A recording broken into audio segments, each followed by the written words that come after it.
Hello everyone and welcome to the MoeGamer podcast. After a few technical difficulties we are back again from the midst of what appears to be the apocalypse and the gradual and inevitable end of human society. But we've hopefully got a fairly cheery show for you today to distract you from all that, because heaven knows we certainly need it as well. So I'm Pete Davison from MoeGamer.net, and I'm joined once again by my good friend Chris Kasky from MrGilderPixels.com. How are you doing today? I'm okay, Pete. How are you doing? I'm exhausted with just everything. Yeah. But there are some nice things that I've been able to enjoy in the last few days as well. So it's just a case of trying to focus on those things and enjoy the things that we love, and try not to think about everything burning down outside. You got your Evercade, man. It's all good. It's all peaches and cream from here on out. You got portable burger time and magical drop life. Damn right. Okay, well then. Okay, so today we're going to follow our usual three-part format, and if YouTube's video chapter feature, which has been newly added, works properly, you may well even be able to skip between chapters easily if you are watching the video version of this podcast. If that feature doesn't work properly, everything I've just said will be completely moot point, and if you're listening to the audio version, it doesn't matter either. But I just thought I'd let you know. This is a good opportunity to experiment with potentially a cool feature. But anyway, we will start with the news in just a moment. Then we will follow that up with what we've been playing recently. And our main topic for today is we're going to talk PC Engine, or Turbografx, or whatever you want to call it, because I just recently got my Turbografx Core Mini, which is really my first proper encounter with the PC Engine. And Chris has been a long-time PC Engine enthusiast, so he's going to talk me through some of the real essentials in that collection, and hopefully say something a bit more than all of them. It is tempting, but we'll get there. Yeah. But anyway, so let us begin with a bit of talk about the news. Now, we're not going to talk too much about sort of the not E3 digital events that have been happening recently, because we're planning a podcast towards the end of June 2020, and we'll get Joe, who's been an occasional guest on this show, to talk with us as well, because we've all got different things that we're looking forward to and interested in, so that should be a good discussion. So most of the things that we're going to be talking about in the news today are just sort of bits and pieces that have cropped up recently and that have caught our interest and so on. So we will start with the fact that Sega has announced that Alex Kidd in Miracle World is coming back in a DX version. So it's a complete remake of the old Master System game. And it's developed by Janken Team and Merge Games, and they're aiming for a Q1 2021 release. So yeah, you much of an Alex Kidd fan? I'm not really super up with Alex Kidd, but that's mainly because I didn't have a Master System growing up. Yeah. So Alex Kidd was essentially, before Sonic existed, Alex Kidd was who Sega expected to be their answer to Mario. It was their attempt at a mascot character. Yeah. And he just didn't quite catch on, mainly because the games are not super great. I mean, they're good, they're fun, but they just don't have the level of polish and I want to say just masterful design that Mario did. Yeah. So they're full of interesting ideas executed strangely. So absolutely. So Alex Kidd's a lot of fun to tinker with, and cute character designs and fun ideas, but from a gameplay perspective, it's never really been tight. So it's kind of always been a hard sell. So Alex Kidd has always been to me more of a historical curiosity and a series I'm obsessed with. That being said, the idea of a really pretty new remaster is great, and I can't wait to play it. Yeah, Alex Kidd is quite interesting because it's a franchise that kind of struggled a bit with the transition from 8 to 16-bit, I think, because Miracle World was a genuinely good game. I remember enjoying that quite a bit back in the day on my friend's Master System, but the Genesis era Alex Kidd games they're definitely a hard sell. They're quite difficult to get into. There's one that was on that recent Sega Mega Drive Classics collection that came out for PS4 and Switch, and I've tried to give that a go, and it's a struggle to play that one. Just because certain aspects of the design, things like the one-hit deaths and sort of the endless rock paper scissors battles. Yeah, that's hilarious too. That the team making this is Janken team. That's making because that's rock paper. Janken is rock paper scissors. Yeah, that's right. but yeah, I'll be interested to see how they've updated this and given it a facelift and perhaps made some mechanical refinements and tweaks along the way as well.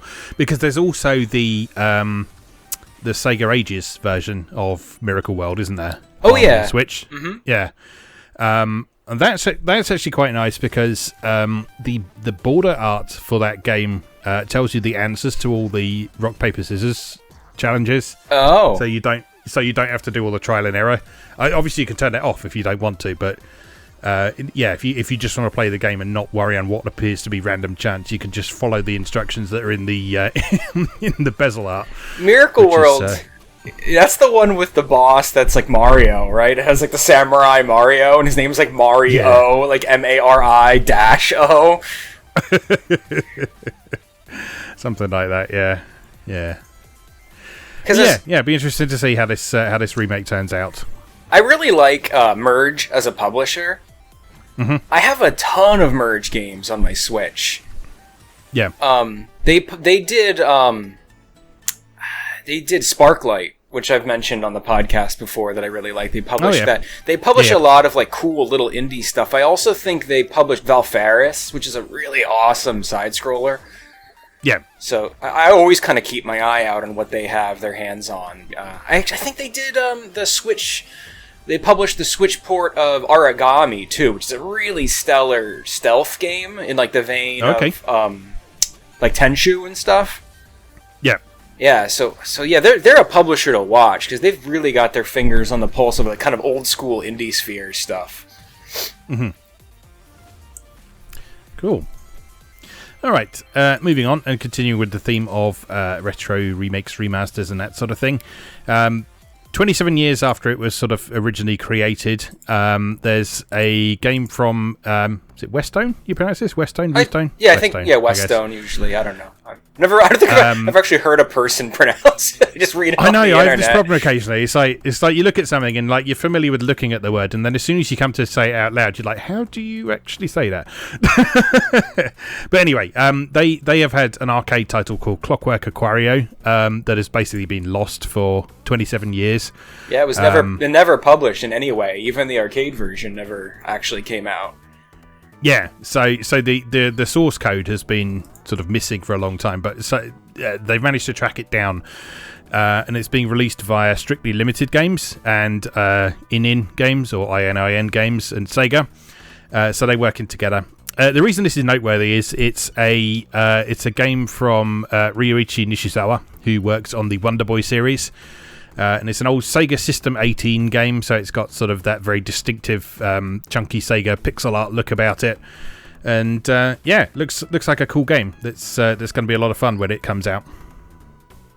Yeah, do you know much more about this beyond that? I mean, not really. There isn't much to know. I mean, for years there's been like screenshots and stuff like about it when like the original arcade boards and source code were found, but like to think that we would actually be able to buy this, let alone buy this in 2020 or 2021, whenever they publish this, it's insane. I mean, I'm a huge, I know we've talked many times on the show about how much I love Wonder Boy. This isn't like an open format side scroller like Wonder Boy, because this is an arcade title. It's more of just an action side scroller, but it's still going to have that Westone feel, that kind of beautiful, brightly colored pixel art, which I've come to associate with Westone games. I can't wait. I'm such a fan of Nishizawa's work, and hopefully this will be successful because the interest in Wonder Boy has certainly been rekindled in the past 2 years or so. Between Shantae's existence as essentially a Wonder Boy tribute and the new-ish Wonder Boy games that have been coming out, it's prime time to capitalize on that. So yeah, definitely. Yeah, this looks cool. And like I say, because Strictly Limited are involved with this, there's going to be like a limited press physical run of this as well. So you'll be able to actually own a copy and have it on your shelf as well, which will be nice. Can't wait. All right, continuing on, 13 Sentinels Aegis Rim, which is Vanillaware, is coming west, which I think we all expected, but it hadn't been confirmed until just now. So, it's coming west in September of 2020, right at the beginning. It will have Japanese voice acting to begin with, so no dub, although it says to begin with, and they're adding a dub via a free patch after launch if you want to. Or don't bother. Or don't bother, yeah. Who's playing a game about Japanese school children piloting mecha and are like, English is the way to go? Like, who's making that choice? I don't know, but yeah, apparently the delay of the dub is due to the whole virus situation. It sort of delayed the whole production schedule, so they weren't able to incorporate that into the actual packaged version of the game. But yeah, it will be there via a free patch if you want it to be. But yeah, this is the game that I don't know. It's kind of hard to make out exactly how it all works. Really, I know it's been out in Japan for a while and it was very well received. It seems to feature a sort of combination of storytelling scenes, and then there's almost like tower defense strategic gameplay from what I've seen so far. Anyway, I haven't watched like a ton of gameplay footage, but the impression I get is certainly sort of strategic, place things down in the right place and defend from all that kind of thing. It's got a lovely art style though, as you would expect from Vanillaware. Just think the general presentation of it's really interesting because like. Mm-hmm. It's not so much like you're seeing the action, more like you're seeing the action through a screen. It's got like you're directing from a war room look to it, like the way everything unfolds. Like it does the thing where the neon lines appear everywhere for like missile trajectories and stuff. Like so, it's a very interesting presentation. Yeah. It also looks like a lot. It just looks like there's a lot going on at any one time. Yeah, for sure.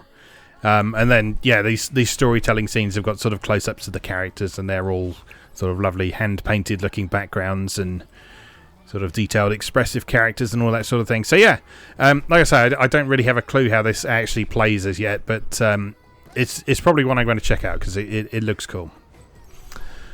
All right, moving on. Okay, so we're not going to talk about everything PS5 that got released recently, but we've got a few bits and pieces we wanted to pick out that were of particular note from sort of the Japanese gaming perspective. So the first one is a thing that people have been apparently clamouring for ages, which is a Demon's Souls remake. Is finally happening for PlayStation 5. So this has obviously got sort of improved graphics and performance. It's apparently going to have the option to choose between graphical fidelity and frame rate, which some people have already been saying, well, if PS5 is so powerful, it shouldn't need to do that, should it? But yeah. It's being handled by Bluepoint Games, who have previously done Shadow of the Colossus, Gravity Rush, and the Uncharted Nathan Drake collection. So they are really good at doing quality remasters of previous generation games. So yeah, this should be good. Yeah, Demon's Souls is great. Mm-hmm. Yeah, it's probably the Souls game I think I've got furthest in, which isn't saying very much, but out of all the Souls games I've tried, it is probably the one I got the furthest in. So, yeah, I really like Demon's Souls. It's not like a matter of like I like it more than Dark Souls, quote unquote. It's just it's different from a design perspective. Like I like games with a hub. I like the idea that I like that it's like contained levels and you choose where you go. I mean, not that the design of, once again, the design of Dark Souls, like that open, almost Metroid style, is great and I love it. But I do appreciate the level structure of Demon's Souls a lot. So. Yeah, so that's looking very nice, and like I said, people have been sort of clamouring for that to happen for a long time, so it's nice to see it finally coming along. Next thing we've got is Capcom teased a new game called Pragmata, which is coming to PlayStation 5 and also to PC, I think they said.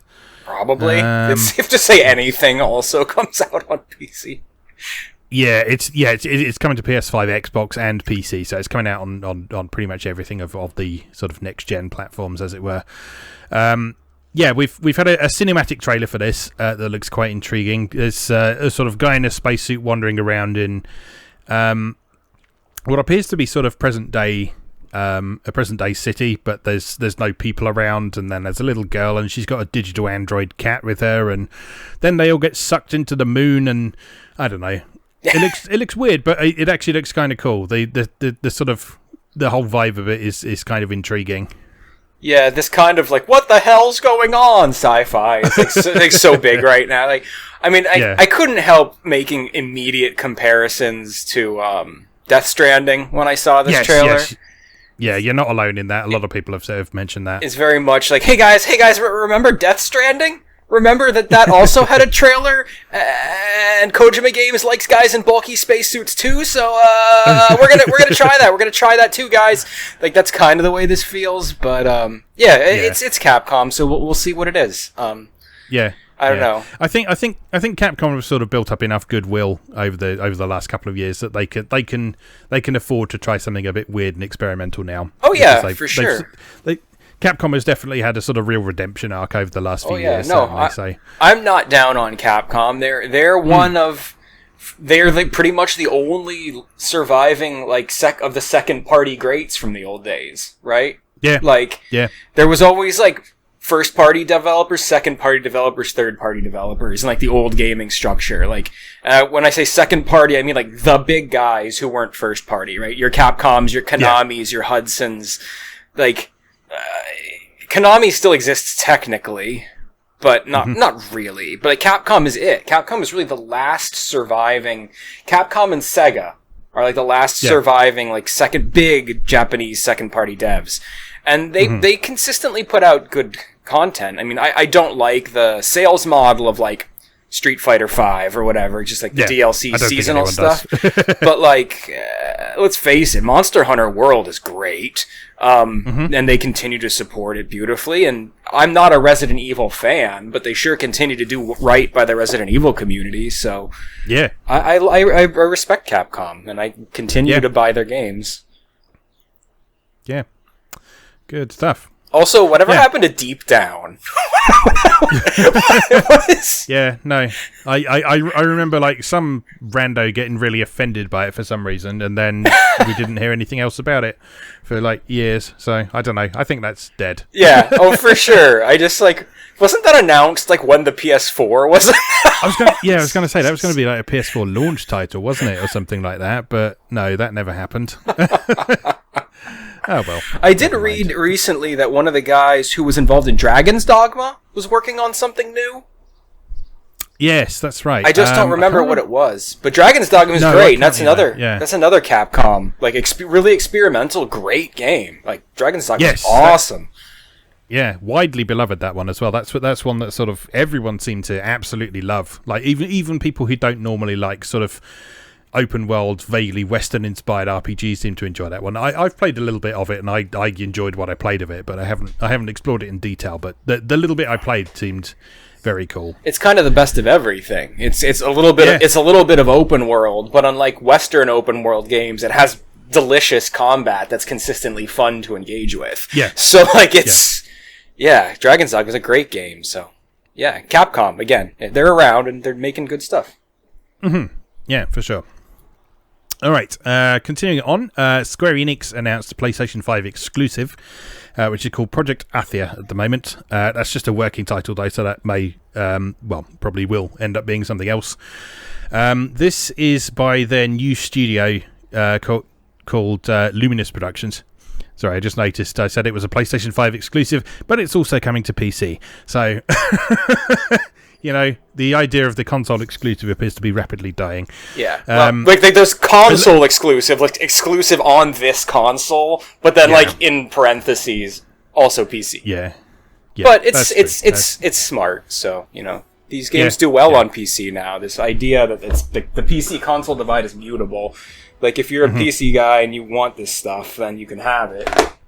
Yeah, exactly. And then the console market, for the moment anyway, still has the actual collectible aspect to it as well, doesn't it? So yeah, so I guess it's sort of best of both worlds. But anyway, this game is, like I say, developed by Square Enix's Luminous Studio, and it's based on the Final Fantasy 15 engine. And so conjecture is that the budget from what was originally supposed to be the last few Final Fantasy 15 DLCs has instead been ploughed back into this. So yeah, there's a trailer out now that doesn't show a ton of what we can expect from actual gameplay and stuff, but it sort of suggests like a big open world and lots of exploration and that sort of thing. It apparently provides you with a vast and detailed world filled with beauty and dismay. So if what was shown actually is gameplay, this looks like it has a really like nice kinetic feel to it. Lots of like like motion and movement. Like, if it is to be some kind of open world thing, I don't know. They haven't really used those words to describe it. But, like, there's just a lot of, like, jumping and dashing and, like, fun movement. So, okay. Like... Yeah. Yeah, so, I mean, again, there's not a huge amount of information about what this is, really, whether it's a action game, an RPG, or anything like that. But, yeah, it seems to have a female protagonist... who is exploring a world that might not be her own one, where she's sort of discovering things, and there's like a combination of man-made and nature around the place. So, yeah, could be intriguing. I mean, if it's a AAA open world game, I'll have to wait and see whether it's actually worth exploring. But you know, I enjoyed Final Fantasy 15, so if they can sort of flesh out some of the ideas in that, then yeah. I think I read somewhere as well that they. Oh, yeah, it was in the Silicon Era article where this was sort of announced in the first place. They've sort of said that rather than trying to do a sprawling multimedia thing like they did with Final Fantasy 15, they're instead going to focus on just finishing the game first of all, and then if that does well, they will expand it out to other business ventures. Blasphemy. So you can't just make a video game nowadays. I know, crazy, right? Crazy, right? Not making an entire multimedia franchise before you finish the actual thing the multimedia franchise is based on. Who'd have thought it? It's like they're learning lessons. How about it? Well. Anyway, next up, just a quickie. There is an Okami Nendoroid on the way. Yeah. So you can have a cute little chibi Amaterasu on your desk.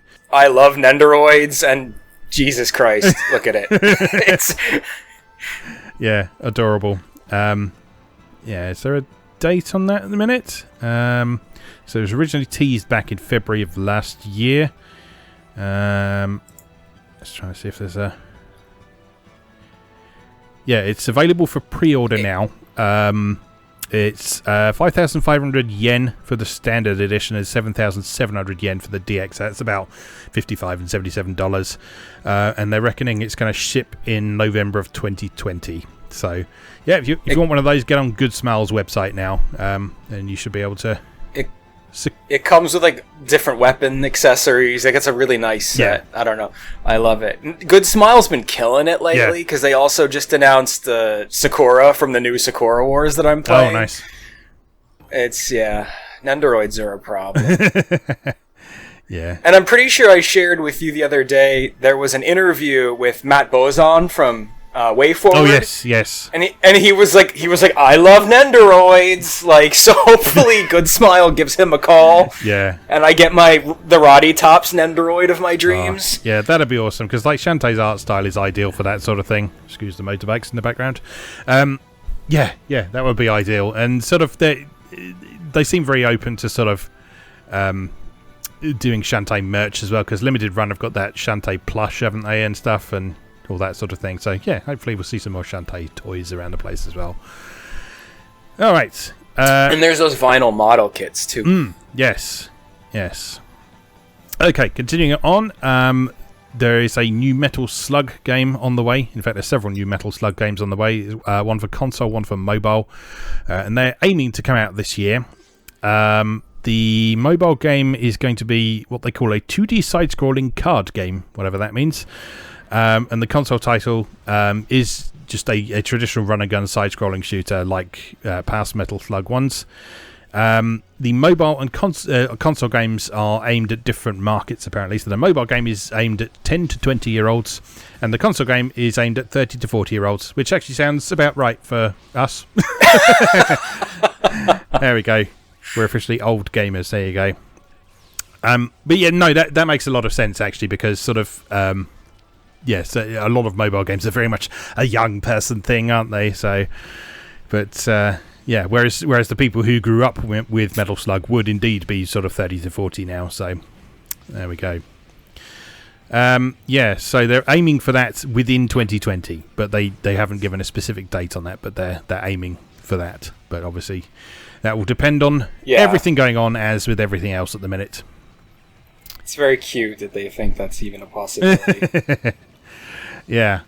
Okay, next thing up, there's a new PlayStation Vita game out that is also on PS4 and Switch. But yeah, it has got a Vita release as well. This is Demon's Tier Plus, which is the third game from a developer called Diabolical Mind, who previously made Xenon Valkyrie and Riddled Corpses, which are two sort of lovely... You love these guys, Yeah, right? They're really cool. I forget where Diabolical Mind's from. He's like... Hold on, let me look it up so I don't say something completely incorrect. Is it another classic example of like awesome indie games coming from Brazil? Could be. It's something like that, certainly. But basically, what happens with Diabolical Mind is that he's like a one-man developer basically, and he releases stuff on PC. And then there's a guy called Fabrice Breton who runs a company called Cowcat Games who ports them to consoles, often with a few enhancements along the way. So he did like Xenon Valkyrie Plus for PS4 and Vita. He did Riddle Corpses EX for, again, PS4 and Vita, I think. That might be on Switch now as well. Xenon Valkyrie certainly is.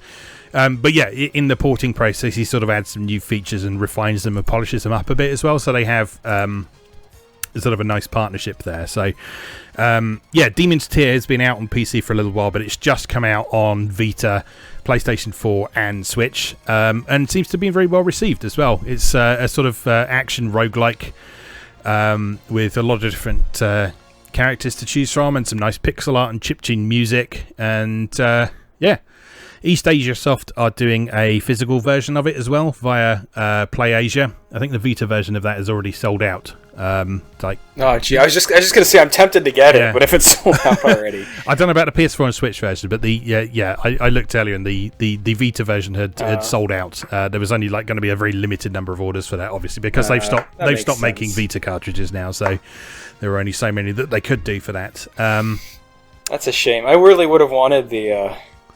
I wanted a Vita one just to do it. Yeah. Just to be like, hey, I got a new Vita game again. Yeah. Like that's. Well, I mean, that will probably end up being one of the last Vita games available physically, won't it? So aside from maybe a couple of limited run things, depending on where that last stock of cartridges went. But yeah, sold out already. But there you go. Yeah, this certainly looks worth checking out. I haven't tried it myself yet, but as I say, previous stuff from Diabolical Mind has been really fun. So worth a look. Okay, moving on. We've got a couple of cool, formerly PC indie games coming to Switch. We have Hakoniwa Explorer Plus, which is a sort of isometric action game. It's kind of built in a strange way. I can't remember if it's actually built with voxels or if it's just sort of using a very strange method of putting its screens together. But it's got a very distinctive sort of isometric pixel art aesthetic about it and a very sort of chunky feel to it. And lots of monster goals, which is great. I've played it a little bit on PC, and it seems like a lot of fun. But it's a really great fit for Switch, I think, because it's sort of very friendly to just wandering around and exploring for a little while, having a bit of handheld fun. But then there's also like a substantial main quest to follow as well. And alongside that, we're also getting a Switch port of One Way Heroics Plus as well. Oh yeah, I did see that. Yeah, which is cool. It's interesting. It's not the Spike Chunsoft remake from a year or two back that they're porting, but it's actually the original PC version by Smoking Wolf. I don't think the Spike Chunsoft version did that well for various reasons. I mean, it was a perfectly fine game, but it had a few sort of performance issues at launch, particularly on PC, and I think that kind of killed its sales a bit, which is unfortunate because it ended up being a good game. It was actually a cover game feature I did on MoeGamer back in like the first year of me doing that on the site, so I've got a ton of information about that on MoeGamer if you want to find out a bit more. But yeah, One Way Heroics Plus, which is probably my favourite version of the game because that was an enhanced version of the original PC version with lots of extra quests and character classes and a substantial metagame to it, is coming to Switch as well. So I will probably pick that up because that's one of my favourite sort of coffee break roguelike type games. and it's got a really interesting premise behind it. If you've not played it before, it's an auto-scrolling, turn-based roguelike that is mostly based around sort of overworld exploration rather than dungeons. So basically, you are constantly running to the right to avoid the other side of the screen, which is catching up with you. And so you have to explore this world and collect weapons and gain experience and stuff, all the while constantly moving forwards. It's a really fun game. I hate it, but I understand why other people like it. Right. Next thing we've got, I haven't seen this one at all, so I'm sure you've got something to say about it, though. This is Cogen Sword of Rewind. Is a side-scrolling action platformer from Gemdrops. So this is sort of inspired a bit by Mega Man and that sort of thing, isn't it? From what I've seen so far. What? It looks so much like an Intercreates game. It's ridiculous. Oh god, yeah. Like, I'm just looking at the trailer now. Yes, that looks very much like Gunvolt. Yeah, like if you had not told me it wasn't an Intercreates game, I would be like, oh, this must be the new Intercreates game. Yeah. I don't know, it looks cool. There's like a sword deflect move. I think that's kind of the big crux of the gameplay that's special. Yeah. Is that you can like hit enemy projectiles back at them. Yeah. Also, the music is like mad good in this trailer, and I know it's someone who I should know, and I can't remember who it is because I saw who it is. I remember thinking like this sounds so much like X's musical style, but I can't remember who it is now. I don't know if it's in the trailer when it's like music by so and so. It's Motoi Sakuraba. There you go, because it sounds like his stuff. Yeah. Specifically, it sounds like his stuff from Tales. Yeah. Like, it sounds so much like Tales music. Yeah. And very much like his work on some of those action RPGs of, like, the Xbox PS3 era. I'm thinking of things like Trusty Bell and, oh god, what was that other one that he did? I'm having trouble thinking of it. But yeah, it's pure Motoi Sakuraba. Mm-hmm. So yeah, I will play the shit out of this when this comes out. Yeah, it does look very cool. It's got that sort of distinctive, smooth, super slick pixel art kind of Mega Man Zero look about it, hasn't it? Yeah. Yeah. Looking lovely. So yeah, we will watch out for that for sure. Is there a date on that? 2020 release on PlayStation 4, Nintendo Switch, and PC. So, no specific date, but this year sometime. So, keep an eye out for that one. And this has that look of like, one of the limited press houses is going to pick this up. Yeah, definitely. Like, I don't even have a question in my mind about that. Yeah. I'm hoping the same with Hakoniwa Explorers Plus too. Yeah. I'm hoping someone picks that up for sure because that just screams. Yeah. I think that's. Yeah, I think you're right. That's probably got enough sort of cult value to it to make it worthwhile for them. But yeah, neat. Okay, next thing, we've got a remaster of Kingdoms of Amalur Reckoning showing up in supposedly this month. Oh really? I never played the original of this, but I know that people went bonkers for it when it first came out. Because it was sort of like a really good combination of people behind it. So there was it's really good, man. Yeah. It's a little janky, but it's really good. That's what I remember everyone saying about it. It's like, this is jank, but it's great.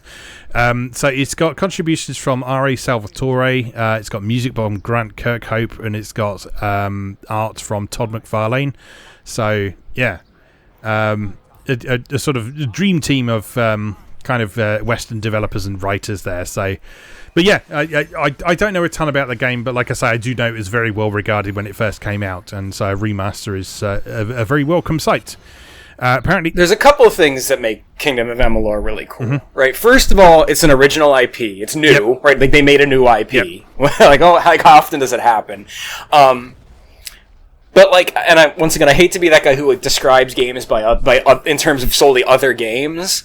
But, like, Kingdom of Amalur was really cool because it was almost like this mixing pot of, like, incredible mechanics, like, picked and chosen from, like, other games. So, like, imagine, if you will, a massive open RPG in, like, the vein of traditional Western massive open RPGs. Like, Skyrim or like your Elder Scrolls stuff. Yep. But it's got a very cartoony aesthetic, like almost like a comic booky aesthetic because Todd McFarlane. Yep. But it's third person. The combat is like God of War style, like dodge and combo heavy. Yep. Like character building and customization with like skill trees and different classes, plus like a Diablo style like loot, like all mishmashed into like, and like there's a couple DLC packs that are massive, like add like new story and like new continents. Yeah. And like I never bought the original PS3 one because I was like, one day there'll be a complete edition, and there never was. Yep. Well, now there is. So like now this is it. So hopefully there's a physical pressing of it because like I really like this game and I want this very badly. Yeah. Yeah. So this is set for release on August the 18th, which is nice. So it's been officially confirmed by THQ Nordic now.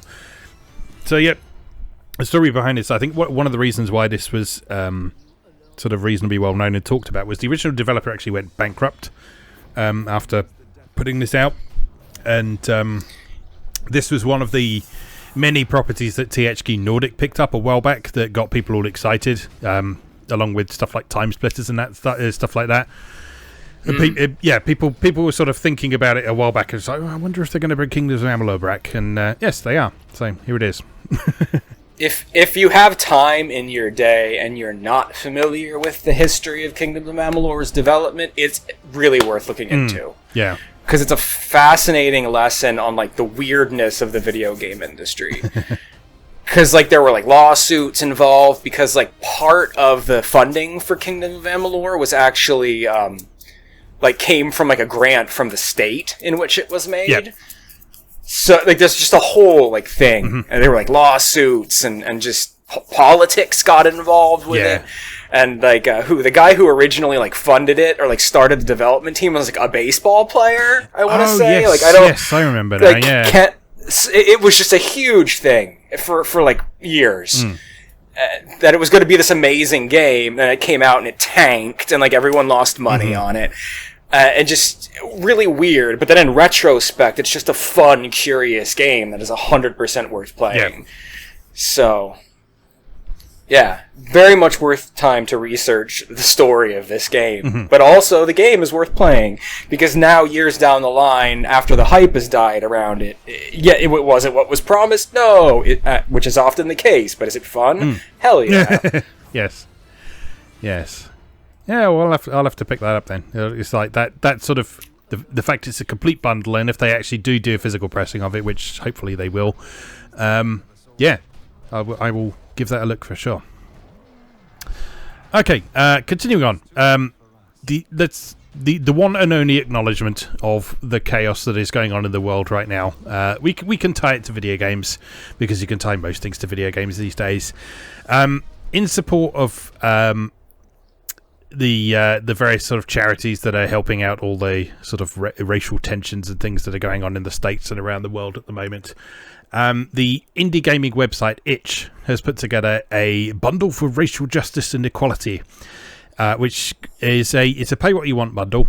At the time of recording, it's going on for about 2.5 more days.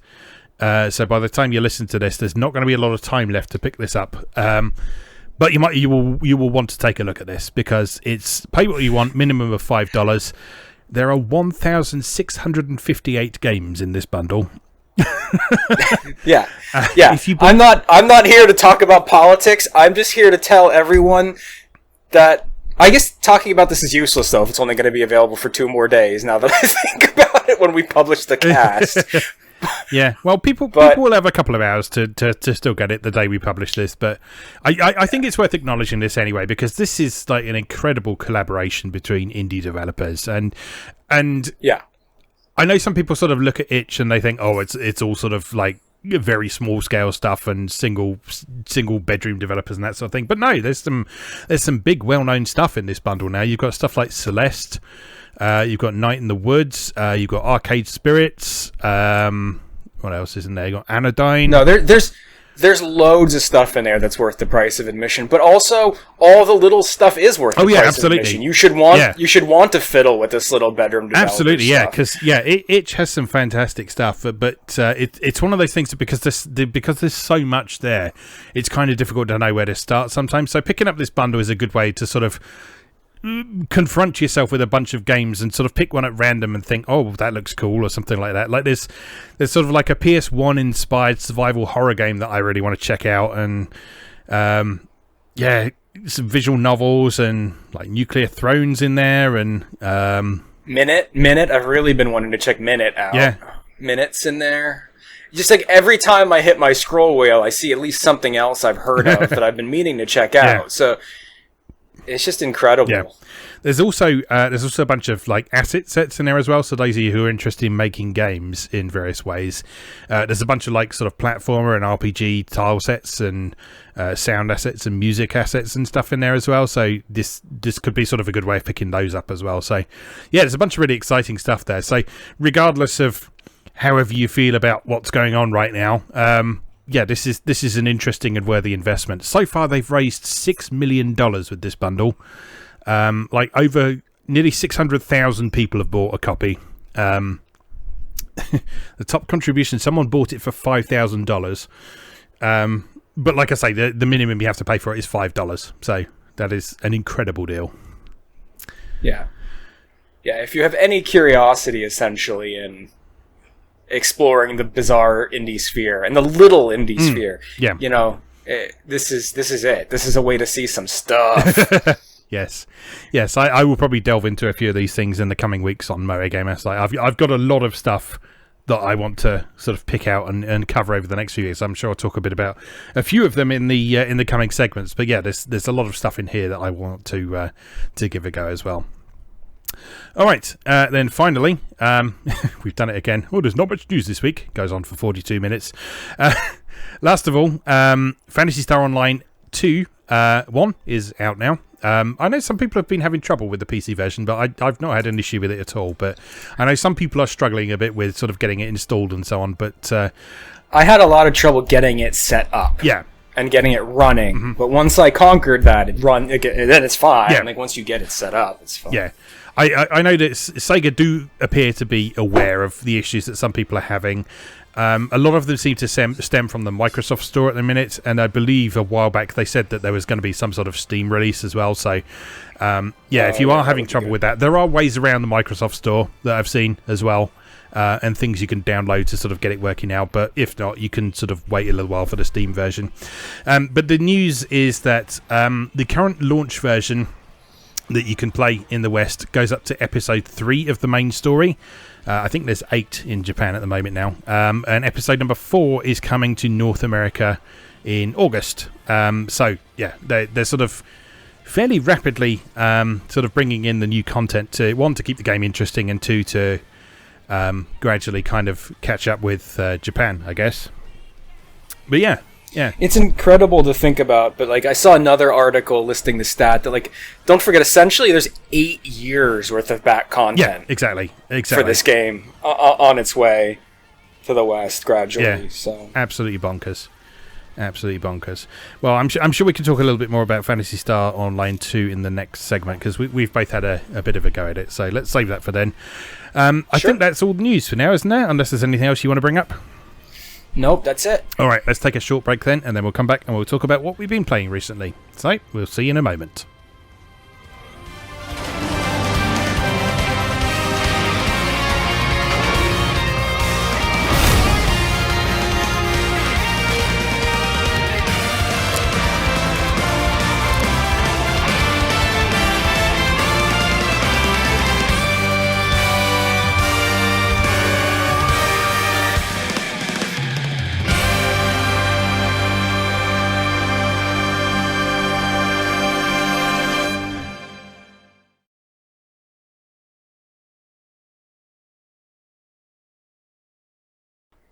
Welcome back. For our second segment, we're going to talk about what we've been playing recently. So, since we sort of teased it at the end of the last section, do you want to talk a bit about Phantasy Star Online 2 first? Sure, we can.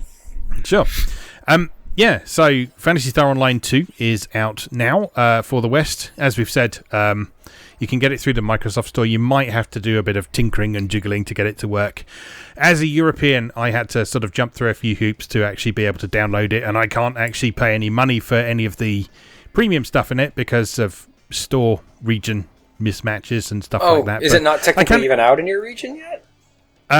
You can see it on the Microsoft Store, but you can't actually download it or buy any of the DLC for it. Bizarre. So I don't know what the situation is. Officially, it's only out in North America, but like Sega themselves have said, like, look, if you can add it to your account, you can play it. So I don't know what's going on there. I don't know why they haven't released it worldwide, but yeah, the game itself is effectively region free. It's just if you want to actually pay any money into it, you need to be in North America or find a way of convincing your Xbox account that you're in North America. So, which is possible. I just can't be asked to do it right now. Mm-hmm. But anyway, yeah. So I've been having some fun with this. It's been a long time since I played Phantasy Star Online in any form. But I used to really enjoy the Dreamcast and the Xbox versions. I think were the ones I played the most back there. And it's bringing back a whole ton of really nice memories. It's a lot of it feels very much like a sort of a prettier version of the original in a lot of ways, which is sort of exactly what I wanted from it, really. Mm-hmm. But then that's sort of coupled with there is an almost overwhelming amount of stuff to do in the main hub area now, which I think is... I wouldn't be surprised if some people find themselves bouncing off it a bit because of that. Like, I have. Yeah. You immediately get thrown into a lot of stuff. And as we said in the first section, there is sort of 8 years worth of updates and additions to the formula and that sort of thing, and that can be completely overwhelming. So... all I can really say is stick with it because it's fun. And once you understand the things that you need to focus on and understand the fact that it's very much a game about setting your own priorities and setting your own goals and that sort of thing rather than necessarily following a linear storyline or main quest through, yeah, you can have a lot of fun with it. Yeah, so I mean, let's hear some of your thoughts on it. I know you've said you've sort of bounced off it because of the overwhelming stuff to do, but I know you're a fan of like the combat and the gameplay and that stuff. So yeah, it's difficult for me. I'm very like for the past 3 weeks now, I've been very like back and forth and back and forth and back and forth about this game, primarily because the original Phantasy Star, specifically the episode 1 and 2 version that's on the GameCube and Xbox, are like my top 5 games of all time. Yeah. Like, I am such a fan of the original Phantasy Star Online. Like, it's one of my favorite things in the world. Not just my favorite game. Like, I'm obsessed with the original Phantasy Star Online. Like, some of my, like, greatest memories of, like, the best part of my life are, like, tied to, like, just playing Phantasy Star Online with friends. So like there's a lot of like greatness to the two, specifically like all the sound effects are the same. Oh yeah, I love that. For the menus and stuff. Like this little bloop that the menu makes. I love that sound. And like noise. The timing for the combat, they're like yes. For the special attacks, like I love it. It's all the same. But I just, for one thing, I'm extremely sensitive to free to play stuff. Yeah. And I will say, flat out, the free-to-play stuff in Phantasy Star Online 2 is not tied to the game stuff that is a necessity. So you're never locked out of quests, you're never locked out of weapons and equipment in any way.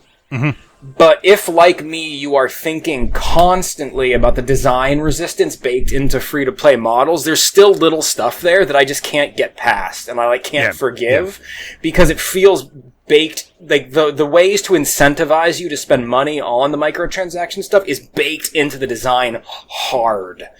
Yeah. Like, little stuff like, okay, one of the greatest things about Phantasy Star ever is raising a mag. Right? Your little robot buddy that you feed to develop stats to aid you in combat. Yeah. The only way to get a second mag is to buy it. Mm-hmm. There is you cannot, unlike the original Phantasy Star, blank mags were a rare drop. You could get them as part of standard gameplay. There is no way to get a mag in Phantasy Star Online 2 unless you buy it. Okay. So unlike the original Phantasy Star Online 2, is great because you build a character and you are not locked into your class. Your class choice is not locked once you build a character. Much like Final Fantasy XI and Final Fantasy XIV, you can actively switch your class and level multiple classes up with one character. It's awesome. Mm-hmm. But the way mags are raised, you raise a mag specifically to enhance the needs of your class, right? If you're playing a hunter or a melee class, you want to raise that mag to give you melee support and some defense. Right, like if you're playing a ranger, you want a mag that increases your accuracy for your shots and your ranged attack power and also some defense, right? Yeah. So baked into that is the notion that like if you want to switch classes and be effective, you're either going to have to reset your mag or have a separate mag. Yeah. But the mag resets and separate mags are premium items that you can only buy with real world money. Mm-hmm. So like that's baked in resistance. Also, this game, unlike the original Phantasy Star, bombards you with items. Yeah. Like the original Phantasy Star, like items, weapon drops, armor drops were very sparse. Every one was kind of meaningful. Phantasy Star Online 2 is the opposite. Like, you regularly max your inventory out like 3 to 4 times on a mission. It just drops constantly. And there's reasons behind that, because you consume weapons you don't want to level up the weapons you like. You consume weapons to feed your mag. So, like, there's all reasons for it. But if you like to collect various weapons, and you like to have a lot of stuff in stock, based on the quantity of stuff they give you constantly, which includes cosmetic items that you're definitely going to want to keep, the inventory they give you for free is disgustingly low. It's like 500 items, and when you buy the inventory enhancements, they are timed. It's not like you don't buy an inventory enhancement, you don't pay $5, $10 for an inventory enhancement, and you forever have added that bonus to your account. Yeah. Like, that inventory is on a 30-day ticker, as if it was a subscription, and then you've got to pay again to continue to have access to that inventory. That is disgusting. I hate that. Absolutely hate that. So, a lot of the microtransaction stuff is kind of really gross to me in this game, even though it's not as bad as some other games. Another primary example was, I paid $30 for the Ragol Memories pack, which gives you special currency to go and spend in a special shop to buy costumes so you can make your characters look like original Phantasy Star characters. It has all the original costumes. So I thought for $30 I was going to get that full costume set. Yeah. You do not. For $30 you get I think it was 20 of the special currency, and the special costumes are I think 6 a piece. Yeah. So I could only afford 4 of the special costumes for $30. Yeah, that's weird, because there's no other way to get those tokens, I don't think. No. You gotta keep buying the Ragol Memories currency. It's gross. So, I mean... Oh, go ahead. One thing I think worth noting is that although there is a lot of stuff that you initially buy through premium currency, there don't appear to be any restrictions on trading. So, if you look at the player-run shops, which also is a premium feature, it's part of one of the sort of premium set things they do that include the inventory expansion and that sort of thing. One of the things you can do with that is you can run a player-run shop. And a lot of people are selling the sort of things like the premium costume items and stuff that you can just buy with the standard in-game currency that you get just through normal questing and so on. And it's very generous with that currency, I've found. That's good. So, for a lot of things, not everything that you've talked about, but for a lot of things, including some of the passes for some of the premium features, you can actually buy them with in-game currency. So there's quite a sort of active economy in that regard as well. But you're right, there is a lot of stuff that is there to incentivize you to spend money. But so far I found that if you're just sort of playing fairly casually, a lot of it you don't necessarily need that much. A lot of those microtransactions and like the monthly premium pass and that sort of thing, they're aimed at people who are playing this every day and leveling all the characters and playing in a more sort of hardcore thing. So it effectively works out in the same way as paying for a subscription for an MMO. If you're paying for a premium set each month, you're basically paying about the same amount as you would be paying for something like Final Fantasy 14 or something like that. Sure. And I think that's who it's aimed at. But absolutely. I completely understand like being faced with that and thinking it's a bit obnoxious though. But it's the issue. The issue to me is like it's not necessarily the monetary investment. Like I understand that it shakes out to be about the same as a subscription would be for a standard MMO, but the difference is the way it affects the overall design of the game. Yeah. Like there are things that wouldn't be a factor if this was a standard premium game, but are because it's a free to play game. And like it's not so much the money that bothers me in regards to the free to play, so much as the way that it's extremely transparent the way the free to play nature has affected the design of the game at its core. And like that's the stuff that offends me about the free to play. But I mean, flip side, the game is fun as hell to play. Like, the action is smooth and great, like, and the designs of everything is beautiful, and it's a really good time. I just find that because I'm extremely sensitive to the nature of free-to-play design, and I can, like, sniff it out immediately like a bloodhound, like, it offends me, and when I play it, I'm like, I would rather just go play Monster Hunter, or, like, I would rather play a game with a subscription fee where my $15 a month makes the game fully accessible in all ways. Yeah. Like, I find the design of free-to-play offensive. And I really tried with this game, but, like, once again, I bristle at it, and my head just goes to that place where, like, I would rather play games X, Y, and Z that are premium, that don't limit my capabilities because I've invested in them. Yeah. I think my perspective is slightly different, I think, because for those who don't know, sort of between my time at GamePro and my time at US Gamer, I worked on a site called Inside Social Games, where I was writing about and exposed to the very worst of mobile, social, and free-to-play games. So I've seen things. I've seen shit you wouldn't believe. Like, so, full disclosure, right? Like, I'm not saying that this game is a bad example of free-to-play. I'm actually saying it's one of the best examples of free-to-play I've ever seen. Yes, because that's exactly what I'm saying. Because I'm still playing it, even though I'm having these complaints, right? Yeah.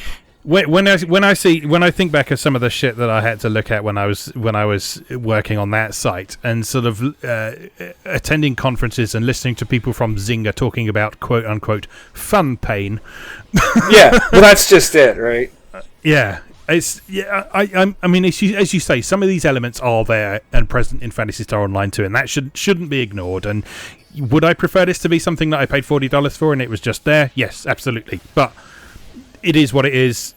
There's not a lot we can change about that. I enjoy it. I haven't made as much time for it as I perhaps could have done, but that is primarily because there is so much other stuff that I want to play at the minute. That's part of it too. I'm probably going to be dipping in and out of this for quite a while, and the structure is quite friendly to that, because the sort of individual quests you go on, they tend to be like no more than like 20 minutes absolute maximum, and mostly more in the sort of 5 to 10 minute mark. So it absolutely is a game that you can boot up and have a quick play on and enjoy yourself with. So, but there is plenty of long-term stuff in there to explore as well. So this is something I'm probably going to have installed for a long time. I'm not necessarily going to play it every day or even every week, but I think it's probably going to have a permanent place on my hard drive for the minute. Yeah, same, absolutely. Because there's times when I want to play it. I guess my disappointment is that, like, based on what I have played, I don't love it as much as I wished I loved it. So, I can't, like, fully dedicate my life to it for a few months like I did with the original Phantasy Star was my life for, like, a long time. And I wanted that again. I wanted to feel that way again. And I just can't with this one for a number of reasons. It's not just the free-to-play stuff, too. Like you mentioned... I know. I was going to say, you got to remember how long ago the original Phantasy Star Online was as well, and that you're a different person now. You're in a completely different life situation, and even if this was a $40 game that you could just play, you wouldn't have necessarily been able to do that anyway. So no, that's true. But like, I'm talking about like design differences and stuff that make it less fun to me than the original Phantasy Star was. Mm-hmm. Like, like I was mentioning with the gear drops and stuff. Like, one of the things that was most interesting for the original Phantasy Star, I mean, the original Phantasy Star was essentially the ethos of Diablo applied to a third-person camera. Yeah, it was great. But one of the things that was interesting about Phantasy Star was just like a general sense of restraint. Mm-hmm. It was a really simple game, and there wasn't a hell of a lot you could actually do besides just enjoy it. Yeah. I find the overall amount of management you have to do for your character in Phantasy Star 2 really off-putting. Mm-hmm. Like, you go on a quest that takes 15 to 20 minutes, and then you have to run around in the hub for 15 or 20 minutes in between every quest to, like, unload your items, like, do that, craft this, craft that, re-up, get your new client orders. And, like, I don't have fun with any of that. Yeah. And, like, every time I play it, I'm like, I'm having so much fun. And then I finish my quest, and I'm like, okay, now I gotta level all my weapons up. Now I gotta spend my class points. Now I gotta get new client orders. Like, I just want to go on another... I want to sell off the 5 or 6 weapons I got that I didn't want, and then I want to jump right back in. Yeah. And, like, the interruption of, like, the interruption of the action and the interruption of the feedback loop inherent in the hub world character management stuff I find really off-putting because of the sheer volume of it and how long it takes. Yeah. There's so many things from like a quality of life improvement perspective that could make it better. Obviously this is not the game's fault because the game is 8 years old and this is just how they made these games back then. But like I'm thinking immediately to Snack World. Like, you and I are obsessed with Snack World, right? Snack World knows this shit is cumbersome, so Snack World built a fast travel mechanic into its hub town. Yep. So, like, I can pick from a menu and say, now I want to go to the weapons shop, now I want to go to the place where I can get quests, now I want to go to the item shop. Like, just the fact that I have to run around this big stupid hub, and like, oh shit, where's the place where I can cook food so that I can get stat boosts from food from all the items I gathered. Oh, well, first I have to go in the elevator to go to floor 2 of the hub ship. Then I have to go to the 3rd floor of the second area of the hub ship that I reached via elevator. Then I have to go to the cafe to the right of that. Then I have to find the lady on, like, the far right-hand corner that lets me cook. Like, it's too much and it's not fun. Yeah. I don't like it. And that's not really the game's fault because this is how this is how 2013 free-to-play online MMOs were built. Yeah. Like, but it's just not for me. Mm-hmm. I want a snappier, more, like, the hub in Phantasy Star Online was teeny tiny. Yeah. You went to the shop had 2 walls, the item shop was on one side of the wall, the techer to appraise your weapons, and the weapon shop was on the other side of the walls, and there was another room you could go into for quests. Mm-hmm. Like, PSO2, there's like 8 different quest counters, plus you've got to manage all the people who give you client orders, plus the weapons upgrades, the techer, the weapons salesman, then all the free-to-play shops, the quest counter, the alliance counter, like I mentioned, the cafe where you craft accessories and craft food. Yeah. It's just too much. Mm-hmm. Yeah. Yeah, I think a lot of the game design is built around conventions of mobile games. Yes, and I absolutely. I think people who have spent a lot more time with sort of gacha games and that sort of thing will be more receptive to this sort of thing because people who've played those sort of games are used to being overwhelmed with items and used to having to go into all different places to do different things and that kind of thing. So, yeah, I think that's part of it. Like you say, it's not necessarily the game's fault. It's been designed in a way that a certain type of player will be familiar with and comfortable with. And sure. It's just not for you, which is fine. Yeah, I respect it. It's just, it's not for me. But, like, MMOs are a hard sell on me because of this stuff. Yeah. Like, one of the reasons I don't like MMOs is because I don't like how much time it takes to run around town and do shit in between. Yeah. You know, like, I want to fast travel. Yeah. You know, I just do.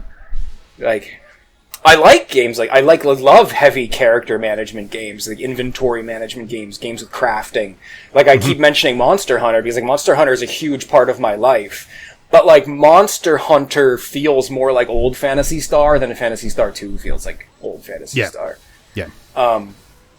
Like, so, like, I love Monster Hunter, and, like, so I don't know. I don't love it as much as I want to love it, and I'm sad about it. That's understandable, I think. But, yeah, cool. Well, I wanted to acknowledge that, because I know that was a big thing that we were both looking forward to, and, yeah, there it is. Like I say, I'm going to be sort of returning to it off and on, and maybe writing a few bits and pieces about it here and there. So yeah, the same. Right. We should put our screen names in the stories when we post the podcast, in case people want a friend to add us. Yes, absolutely. All right. Okay. So what else have you been up to recently then? I've still been chipping away at Sakura Wars, so I don't really have much new stuff to report. One thing I did want to give a quick shout out to that I did play about a week ago is I finally had a chance to dig into the console version of Assault Android Cactus Plus, which is I know a game we both loved on the PC. So I just wanted to say that, like, it's a delight on the Switch. Couch co-op. Totally changes this game in a way that I never imagined. I think there was single couch co-op on the PC version that got patched in eventually too. But I just never got a chance to do it because I'm not going to huddle around my computer with people. Yes. So, like, on the console, on the Switch, the ability to bring it to friends' houses, like, my buddy Dan and I played for like 2 hours the other day. Just, like, ripped through the story mode, had a blast. Assault Android Cactus is the best. Yeah. Such a good game. It's one of my all-time favourite shoot-em-ups because it's just designed with so many layers of accessibility and fun and mechanics and that sort of thing. So it's designed in such a clever way in that if you just want to enjoy the spectacle of enjoying a really fun shoot-em-up, it doesn't really put up any resistance to that. But if you are someone who enjoys chasing high scores and S+ ranks and that sort of thing as well, it's also got the facility for that baked into it as well. And it manages to pull that off without sort of splitting that off into different modes and that sort of thing. Everyone is playing the same game. It's just while you're playing it, you can choose to focus on different aspects of the experience. Sure. And it's just such a masterfully designed game with some great characters and some lovely mechanics and beautiful presentation and and the extent to which every character radically changes the way the game plays too. Like, So, like, some of the other characters are like what you would traditionally expect in a normal shoot 'em up in terms of, like, different characters. Like, one girl focuses on a spread shot, one girl focuses on a piercing laser. Like, everyone's different but in expected ways. But then they start throwing in the weird characters.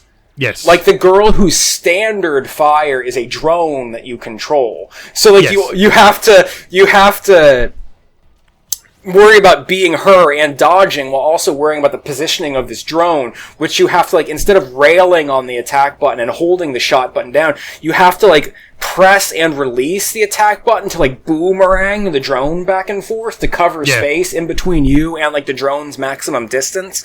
Like, it's basically a different game when you're playing her. And it's unreal how, like, creative some of the firing patterns and different attack methods get in this game. Yeah. Yeah, absolutely. This game is a real sort of success story of... I know we're sometimes down on, like, early access and post-launch support and that sort of thing, but this game is a real success story of how that can work really well. Because this originally launched in PC early access back in, I think it was like 2013 or something like that. Yeah, it's been around for a while. I originally went to see it at the Eurogamer Expo in London when I was at US Gamer. So my boss at US Gamer, Jazz Rignall, he just said, there's this game that I'd like you to go and look at. It sounds really cool. And I was like, okay, yeah, whatever. I hadn't heard of it before or anything like that. But I went there and I talked to the guys behind it, and they were just showing it off with just such obvious passion for their own project and reverence for the stuff that they were paying homage to in the game as well, that it was just like, okay, yeah, I'm going to follow this game's development from now on. And I picked up the early access version and continually played it with every new update, and I bought the PC version, and I bought the PS4 version, I bought this Super Rare Games limited press version of the Switch version, and it's it's just such a good game, and I'm so glad that it's had the recognition that it deserves over the years, because it's a fantastic shoot 'em up. I spend an abnormal amount of time wondering what Witchbeam might get up to next. Yeah, absolutely. Yes. Right. Anything else you've been up to? That's it for me, unless you want to talk about the thrill of a good game of checkers with Clubhouse games. I'm quite happy to talk about that, yes, because that is actually one of the main things I've been playing recently. Yeah. 51 worldwide games, or Clubhouse games, 51 worldwide classics, whatever you want to call it. It's probably called something different in Japan again. So this is out now for Switch. It's a game we've both been alarmingly excited about for quite a while. Checkers! Yeah, it's fantastic. I'm really pleased that it's such a good package. There are these 51 games in there, and it's a really great way of learning not only the basic rules of these games, but how to play them effectively as well. So I found that all of these games have some sort of what they call an assist mode, which isn't sort of telling you what you should do, but it's sort of making the things that are possible to you a bit more open and clear. Like if you look at the way they implement chess and shogi, there's an option to display a threat map on the board, which means that different squares will be highlighted in different colours according to whether or not a particular piece is capable of taking something on that space. And it also, where there's pieces that both sides could potentially take, there's a sort of a dividing line that shows proportionally how likely you are to get taken if you go there and that sort of thing. It's really cleverly designed, and I sort of won my first game of chess, possibly ever, the other night against the AI, because I was making use of this feature and sort of being able to spot moves that it was possible to make and understanding the strategy of the game a bit better. Yeah, it's just such a beautifully designed package that is designed for people of all skill levels to be able to enjoy. And then you've got the original turn-based strategy RPG. yeah. Shogi's actually really fun. I'd like being completely daunted by it before, but it walks you through. It's got a series of lessons that walk you through how to play the game and how the pieces move and so on. And like as soon as you've gone through them, you're like, this isn't actually that complicated.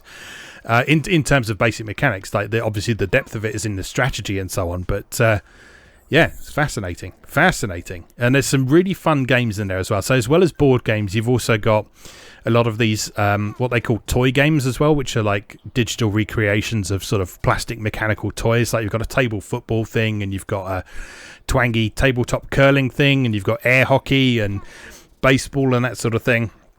And what I said in the article I wrote about this the other day is it reminds me very much of the days of the Atari 2600. Sure. In that these are very simple adaptations of sort of established and well-known and well-loved and understood games, but they're designed in a simple enough way that anyone can grab a controller and be able to have a bit of fun with it. So like there's no need to worry about sort of like calling plays in football or all the intricacies of baseball and so on. It's literally just throw the ball, hit the ball.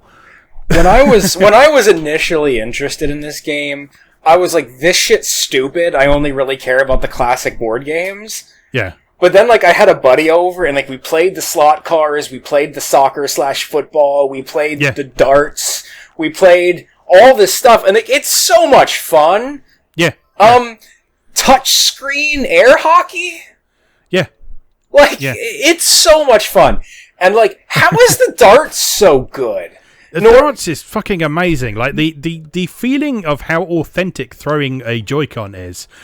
It's amazing. I am normally captain of the SS fuck motion controls. I hate Nintendo's stupid motion control stuff. But the darts is so much fun. It's so much like I don't know how they've done it with the physics of like the way the motion accelerometers and stuff pick it up, but like just a genuine feeling of like the gravity of like the way you're lobbing it with the right amount of force. It's like a really realistic read on that. And like because I used to play darts a lot, like, and it feels as freaking close to authentic as you could probably get with a digital accelerometer throwing at a screen. Yeah, like. Yeah. I can't believe how good it is. It's better than it has any right to be. Yeah. No, it's great, and like the wealth of ways that you can play multiplayer as well is great. Like you can play stuff on your TV with a couple of controllers, or you can play local play with someone else who's got a Switch. There's a free downloadable demo version that you can play the multiplayer of all the games with. So like you only have to buy one copy of the game to be able to play up to 4 people with their own Switches. With all 51 games, yeah. Yeah, all 51 games. Then there's the online modes. There's the differences between like you can play it in tabletop mode with touchscreen controls, or you can mosaic switches together. So like for the slot cars, you can put like 4 switches together in different arrangements, and that will create different tracks for you. That's really neat. Have you seen what the fishing one can do? Where like if you lay a bunch of switches together as a river and then stand one up at the end, the one standing up has a waterfall on it. No way! It's so crazy. Yeah, that's so cool. Yeah, and this game is powerful, man. Yeah, I'll tell you what. I have a very good friend, and we get together almost about once a week for board games. And I brought this over to her house, and she was like, I don't know. I really like appreciate like board games and the physicality of board games. Yeah. And I was like, me too. I love board games. I'm not saying we replace board games with this. I'm just saying give it a try because this is also cool. Sometimes you don't want to do cleanup. Yeah. And then we just sat down and I was like, let's just play checkers. And like 45 minutes later, we had banged out like 5 rounds of checkers with zero cleanup. And she was like, "This is incredible. I'm buying this." And I was like, "You also know that when we don't hang out, when we don't feel like hanging out, if you buy this, we can play checkers in our undies at home online." Yeah. And she was like, "I'm 100% buying this. Like it's so cool." Yeah. Yeah, it's great, and I think sort of the value of having so many of these established classics in one place and not having to sort of manage different boards. So, like, think about if you're having a game night at home. If you want to play checkers and then chess and then backgammon and then Ludo or something, then you'd have to get out a board and pieces for each and every one of those games, and each one would take a lot longer to play than it does on the Switch. And yeah, you wouldn't be able to get nearly as many games in. And I know that's not necessarily the point, but yeah, just the ease of access to all these games is great. I'm actually quite impressed at how they've sort of captured as much of the physicality as it's possible to capture with the digital version as well. Yeah, it's really interesting because there are some. Like the whole look of the game, there's a very sort of solid look to all the playing pieces, and like they're all like sort of made of wood and shiny and that sort of thing. They all make wonderful sounds. They've got these beautifully recorded sounds of like counters clacking on boards and chess pieces being slapped down. And when you're playing Hanafuda, rather than just putting the cards down, you always slap them on the table and that sort of thing. But then there's also really subtle use of the rumble feature in the controllers as well. And it's really subtle, but it's really effective. Like when it's your turn, for example, it will just nudge you every couple of seconds, just like a slight tweak on the controller, like not a big or anything like that. You just get a slight nudge in your hand to say, "Hey, it's your turn, get on with it." But like when pieces are moving around or when you're moving cards around, you can feel that through your controller and that sort of thing as well. And there's just so many little touches in there. It's just filled with Nintendo polish. It's wonderful, absolutely wonderful. Yeah, it's when we joked about it in prior episodes, like the Connect 4, the sound of the chips dropping into the thing. It's the sound of my childhood. It sounds exactly like my old Connect 4 set. It's perfect. Yeah. No, I love everything about this. Yeah. Yes, we need to get some online matches in. We haven't really had a go yet, have we? Yeah, I haven't actually played this in my Switch yet. Oh, right. I've only brought this to friends' houses and and they booted it up on their Switches. So yeah, I'm really like I might fiddle with it this weekend. I have very little going on this weekend, so I'll let you know. Ah, cool. Well, I'm definitely open for many games of whatever. Yeah, I can't wait to learn how to play Akala. I've always wanted to learn how to play that. Yeah. So yeah, that is unironically one of the main things I've been playing recently, aside from Minor Chemia, which I'm covering on MoeGamer, which I talked about extensively last time, so I won't carry on with that. The other thing I want to acknowledge, but we're probably going to do like a full-on episode on this at some point, so I won't talk about it too much now, is the Evercade, which Don't fool we've yourself. mentioned a few times previously. We're gonna do dedicated episodes for like each Evercade cartridge. It's just gonna become our life. Oh, definitely. Well, I'm definitely planning on like writing about each and every one of these games. So, yes, a podcast episodes are a definite possibility. We might as well just start a separate Evercade podcast, like a half-hour weekly Evercade episode, like a book club, like Evercade book club. Like pick 2 games. Yeah, it's not a terrible idea, actually. Not a terrible idea. Anyway, Evercade, if you're not familiar, is a retro gaming handheld from Blaze, who have previously made sort of a few sort of mostly Atari handhelds and things like portable 2600s and so on. This is their system that has cartridges. So rather than being like a preloaded system with a bunch of games on it, you buy collectible cartridges for it. They're all about £15, $20 or so. And each cartridge comes with a selection of games that are usually themed around a publisher or... mostly publishers at the minute. And yeah, so it's about the size of a PSP. It's got pretty much the same screen as the PSP, so it's quite a low resolution screen, but you are just playing 8 and 16-bit retro games on here, so that doesn't really matter too much. And yeah, each of these cartridges has got like the most sort of Choco-Block cartridges have got 20 games on them, so there's like 2 Atari collections that have got 20 games on them. There's the Pico Interactive collection, which is a publisher who resurrects a lot of stuff that either licenses have expired or stuff that never got actually released. There's 20 games on there.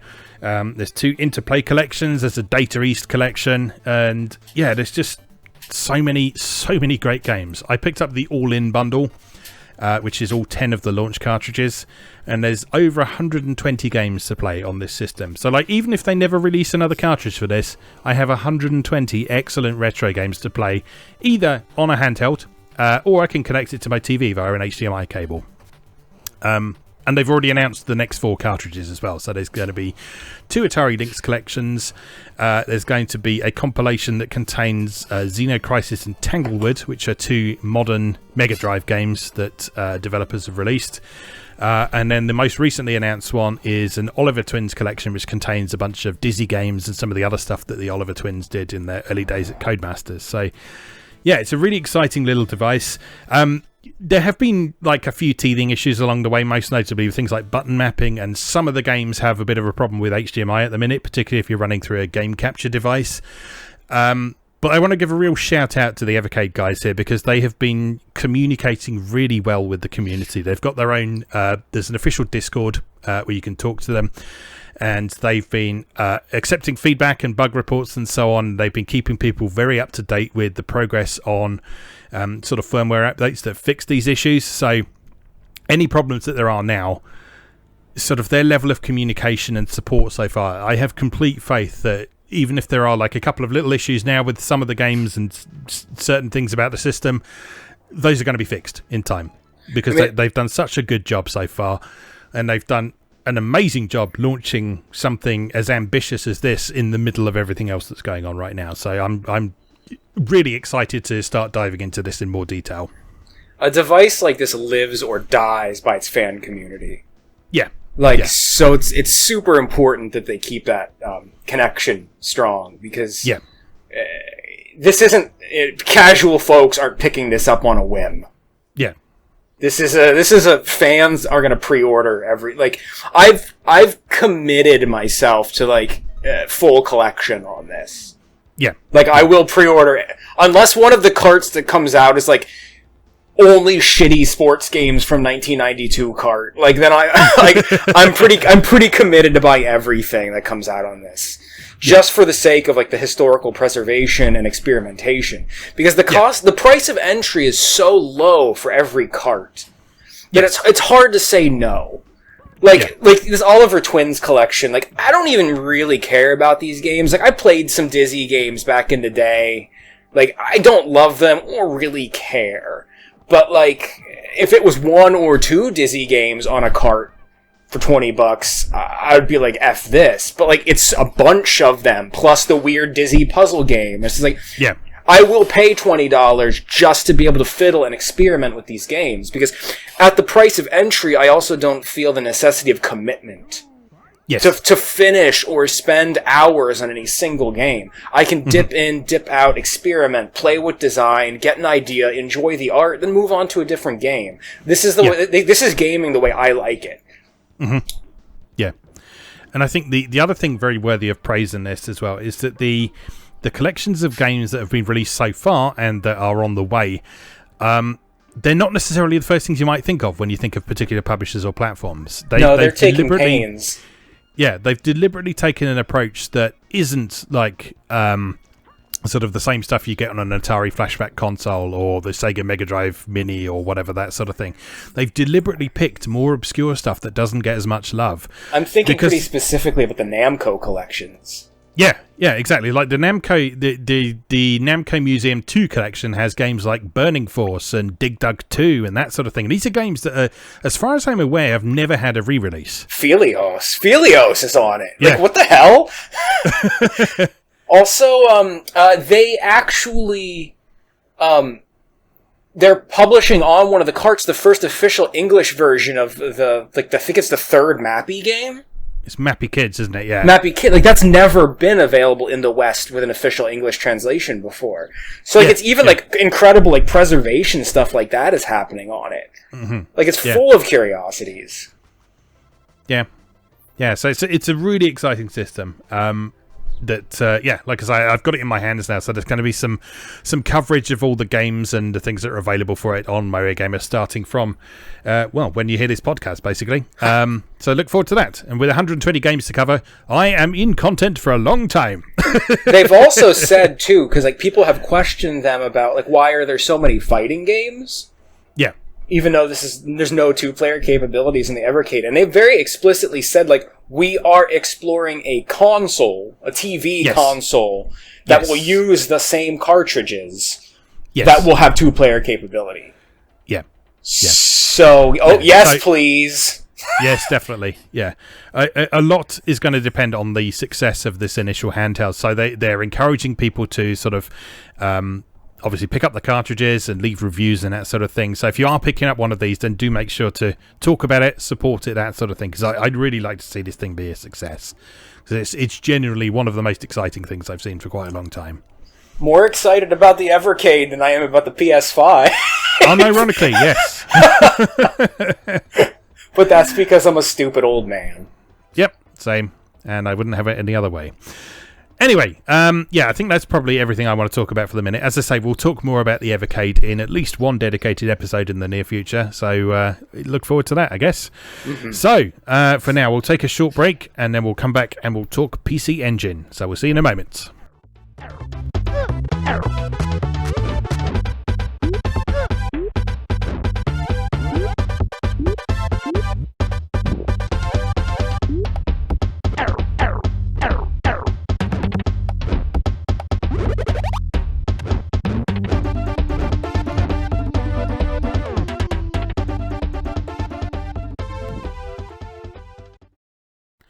Welcome back. For our third segment, we're going to talk PC Engine, because recently I picked up a PC Engine CoreGrafx Mini, also known as PC Engine Mini, also known as Turbografx-16 Mini, depending on where you pick it up from. Here in Europe, it's exclusive to Amazon, and they were very hesitant to give a release date for a long time, so it just sort of showed up one day, and I was like, oh, good. So I've been looking forward to exploring this for a long time, because as I've mentioned a few times in the past, my knowledge of the PC Engine as a platform is almost non-existent, aside from conversations that we've had in the past. It's not a system that I grew up with.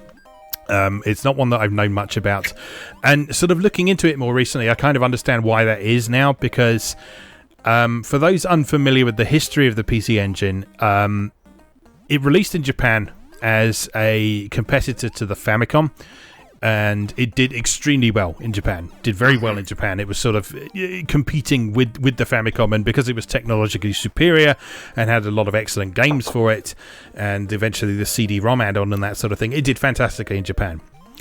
When it came to the States, it came quite late. It is so that it was actually up against the Genesis when it came out in the States. Yeah. Which was a bit of a mistake. I mean, it was literally like a couple of weeks apart from what I recall. It was like the TurboGrafx-16 released, and then like 2 weeks later there was the Sega Genesis. And technically, the TurboGrafx is an 8-bit system, whereas the Genesis is a 16-bit system, so there's a bit more power there. But it's not quite as simple as that. But we won't get too much into technical details now. But yeah, basically, it did not do very well in the States, and that meant that it did come to Europe, but it only came in very, very, very limited quantities. There were a few came to the UK and a few came to Spain, but they were very hard to come by. Not many games got released. France did their own thing. They imported a bunch of Japanese PC engines and modified them to do CCAM out, which is their variation of PAL. But yeah, other than that, it didn't have much of a presence in Europe at all, which explains why I never really came into contact with it outside of a few articles that I remember reading in some games magazines at the time. I remember specifically there was a multi-format magazine called ACE, or Advanced Computer Entertainment, that I used to read. And they used to feature all stuff on sort of the weird systems that didn't get covered anywhere else. So they used to cover stuff like the FM Towns Marty and the Sam Coupe and like the Sharp X68000 and that sort of thing. They used to cover all that sort of thing as well. They're very sort of international in their coverage, and they used to do a fair bit of PC Engine stuff. And I always used to think, oh, those games look cool. I wonder where you can get them. And the answer was you can't. But yeah, that was my sole experience with PC Engine growing up, was seeing an occasional article about them and thinking, oh, that looks cool. I'll never play that. So yeah, I was very excited to pick up this mini system because it has a substantial collection of games on it from both the Western TurboGrafx-16 library and a bunch of Japanese exclusive stuff as well. There's a little bit of crossover between the two libraries, but actually not quite as much as I initially thought there was. No, it's surprising how little. I'm looking at the list now, and like weirdly enough, Salamander is on the US and Euro one and not the Japanese one, which is really odd. And then Splatterhouse is on the US and Euro one, but not the Japanese one. Yes. But then some of the CD games, Tengai Makyo 2 Manjamaru, is on the Japanese but not the US and Euro one, and Tokimeki Memorial. So a massive text-heavy RPG and a dating sim. So understandable that they didn't bring those over onto the Western version. Yeah.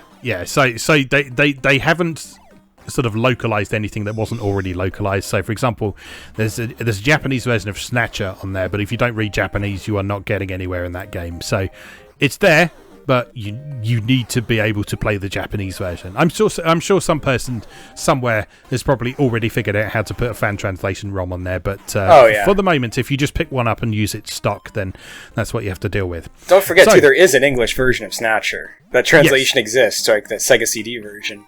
Yes. So, I mean, the reason I wanted to have this conversation really was, although I've been exploring this library for myself and discovering a few things that I really like already, since Chris is someone who knows a lot more about this platform, I wanted to give him the opportunity to sort of give me some recommendations, and we can talk about some of the things that I definitely should be checking out and spending some time with and that sort of thing. So, yeah.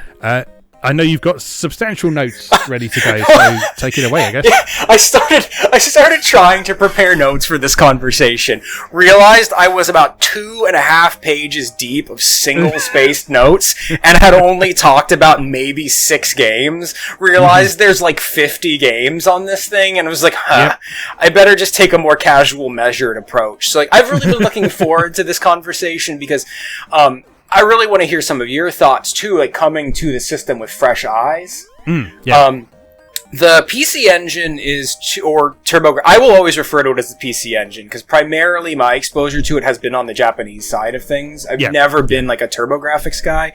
And I've never owned an American TurboGrafx. I've only ever owned PC Engines.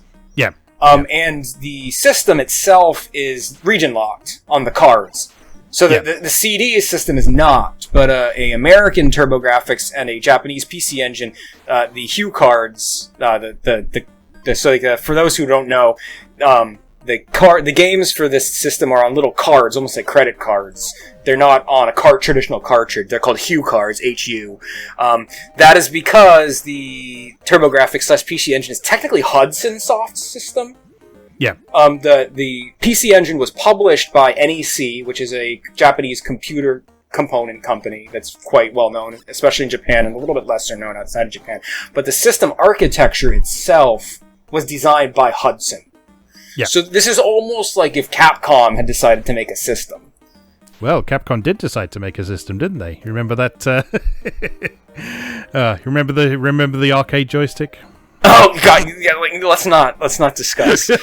I just wanted to remind you of that. No. That was probably the angriest I've ever been on this podcast. Yes. It was just that exists. I don't think I've ever let so many F-bombs slip.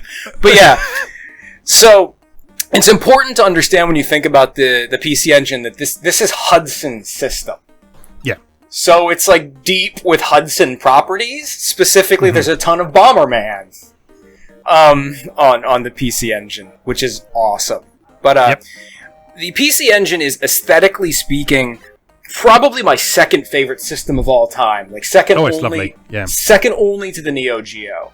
And what's special to me about it is, as you mentioned, it is technically, from a CPU perspective, an 8-bit system. It's not a 16-bit system. It is just an extremely powerful 8-bit system.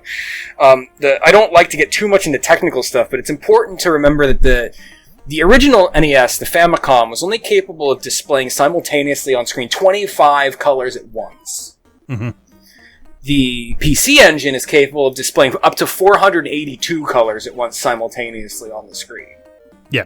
So, many times on this podcast we've talked about kind of the rose-colored glasses of like modern retro. Games like Shovel Knight or Into Create's Bloodstained 8-bit game, and how they are evoking the imagery of a Nintendo game, but with far more color palettes, far more active sprites on screen at once. So they're much better than what most people remember actual Nintendo being capable of doing. Yeah, these games look like PC Engine games.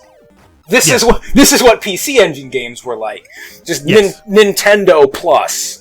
Just massive colors, massive sprites, multi-piece individual character sprites, much larger sprites than old 8-bit systems were capable of, more colors at once. So it's everything you remember about the magic of 8-bit, but more without crossing the threshold into 16-bit. It's a very specific aesthetic, and I find it incredibly pleasing. Yeah. The other thing to remember about the PC Engine is, if you like shmups... Oh, yes. That's it. This is the this is the shmup system. This is shooter Nirvana. Like, there's no other, like... I never ran the numbers, because I don't know the exact numbers of, like, the full how many games are in the PC Engine catalog, but it's probably a substantial percentage. Like, probably I'm thinking as much as 25%. Yeah, that sounds plausible. Of the system's entire library are shoot-em-ups. Like, it's definitely like 20% of the titles on this mini collection are shoot-em-ups. Oh, yeah. So, kind of, what games are essential for this? Now, I'm not going to touch on all of, like, 50-plus games on this thing, because that would be insane. And they're all gold. It's also interesting to remember that the library on offer with the PC Engine Mini is really interesting because they've included not only original HuCard games, but they've included a selection of CD add-on games and SuperGrafx games. Yes. So, much like the Genesis had the 32X cartridge add-on, and the Genesis had the Sega CD/Mega CD add-on. The PC Engine also had an enhanced version with a better processor that came out later called the SuperGrafx, and a CD add-on. The Mini just treats all of it as one thing, so you get a selection of everything. So, like, in considering what games to talk about today, I didn't even think about the CD games. I feel like that's a whole different discussion to be had, because then we're talking about stuff like Castlevania Rondo of Blood, which, by the way, that makes having this instantly worth the money it costs. Like Rondo of Blood alone. Because that game goes for like $200, $300. Like, done. This is your Rondo of Blood box, plus bonus 50 other incredible games. So what is essential? You can't talk about the PC Engine without talking about Bonk. Bonk, he is known in the West. In the original Japanese, he is PC Genjin with a G. It's like wordplay. Yeah. So Genjin, Genjin, is the Japanese word for caveman. Yeah. So it's PC Genjin for the PC Engine. So Bonk, or PC Genjin, was a collaborative effort between three massive houses that we very much love today, right? Red Company, Atlas, and Hudson. Decided that they were going to make the mascot for the PC Engine. Basically, this is their Mario.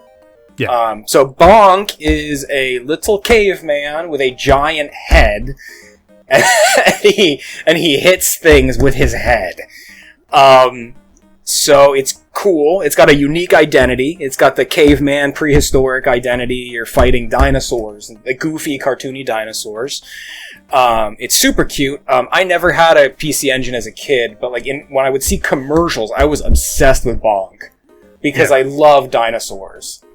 So I think Bonk was one of the ones that I would have seen in the magazines at the time. That was sort of one of the big showcase games. Yeah, and like versus the NES specifically because the sprites were massive in Bonk. Yeah, as compared to what the Nintendo was capable of. So it was one of its selling features. As we mentioned, a lot of the issues with the PC Engine and Turbografx, specifically when talking about its Western popularity, essentially are about how much of a hard sell it became as compared to like the Genesis, which was like right on its tail. So like when you play Bonk, especially the original Bonk, it is a little clunky, right? The pacing is very slow. It's not always great. It's not, even when compared to Mario, like, Bonk is a much more deliberately paced and slow-moving game. So it's a harder sell to people who are specifically used to, like, the kinetic speed and the gravity of Mario, because it's very slower, it's a little more rigid. It's almost like a hybridization of, like, Castlevania's deliberate movement with a mascot platformer. Like, it's a bit more paced. And Bonk's jump attack, where he jumps up and then turns upside down and like uses the gravity of his skull to like drop on enemies, is awesome, but it's mechanically unique. And it takes some time to get used to the timing and kind of the way to use it and like how to chain enemies with it. It's not as simple and intuitive as things like Mario and Sonic are. So it's more complicated, even though it is a very simple game. I think that's really the way to describe it. I just really like this game and its like personality. There's a lot of like weirdness to it that just you didn't see in the more mainstream stuff like Mario's and Sonic's. Like the conclusion of the first level of the first Bonk, you go inside a dinosaur. A giant dinosaur, and you like play through his guts. Like it's stuff like that that's really interesting that it does. And just consistent, like exceedingly Japanese strangeness.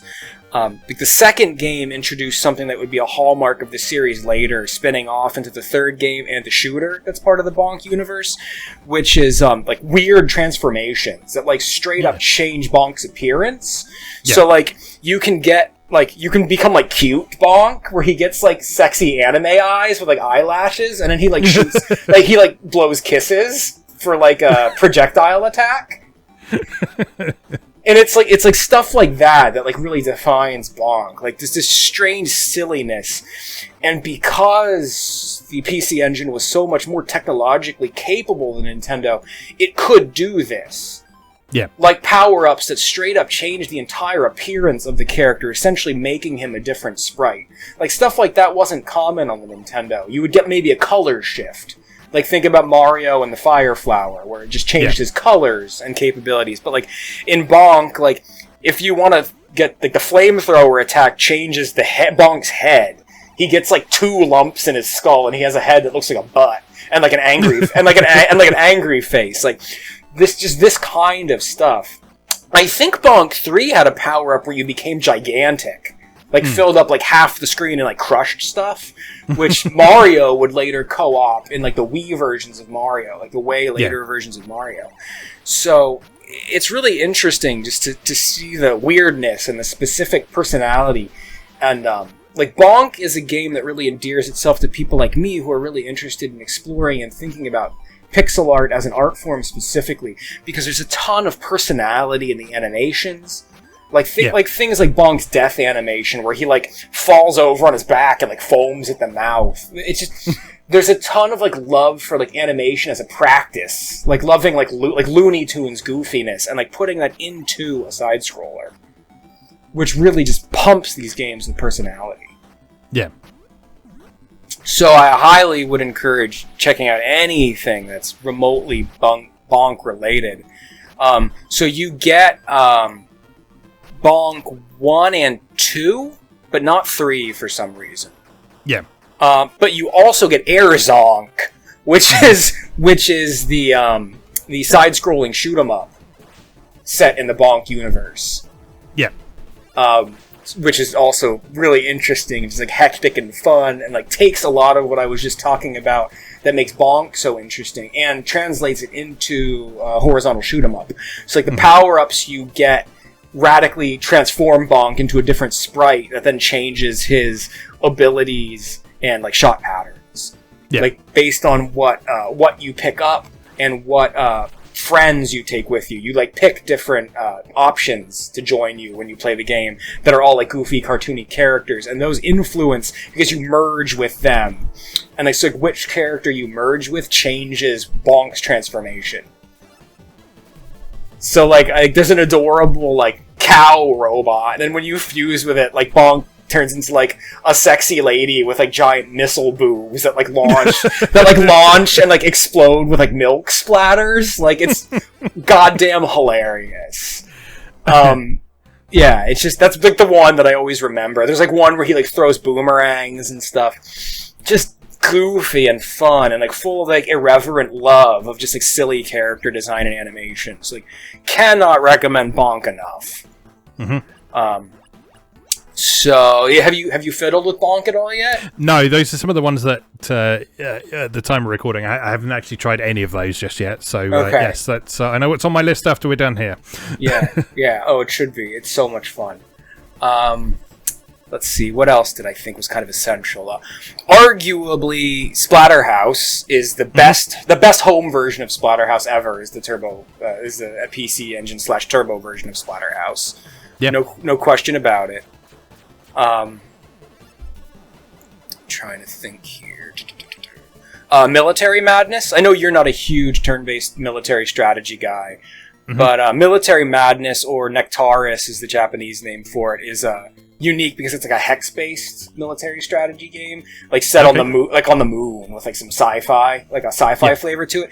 It's essentially was the PC Engine's answer to the Nintendo Wars series at the time. Okay, yep.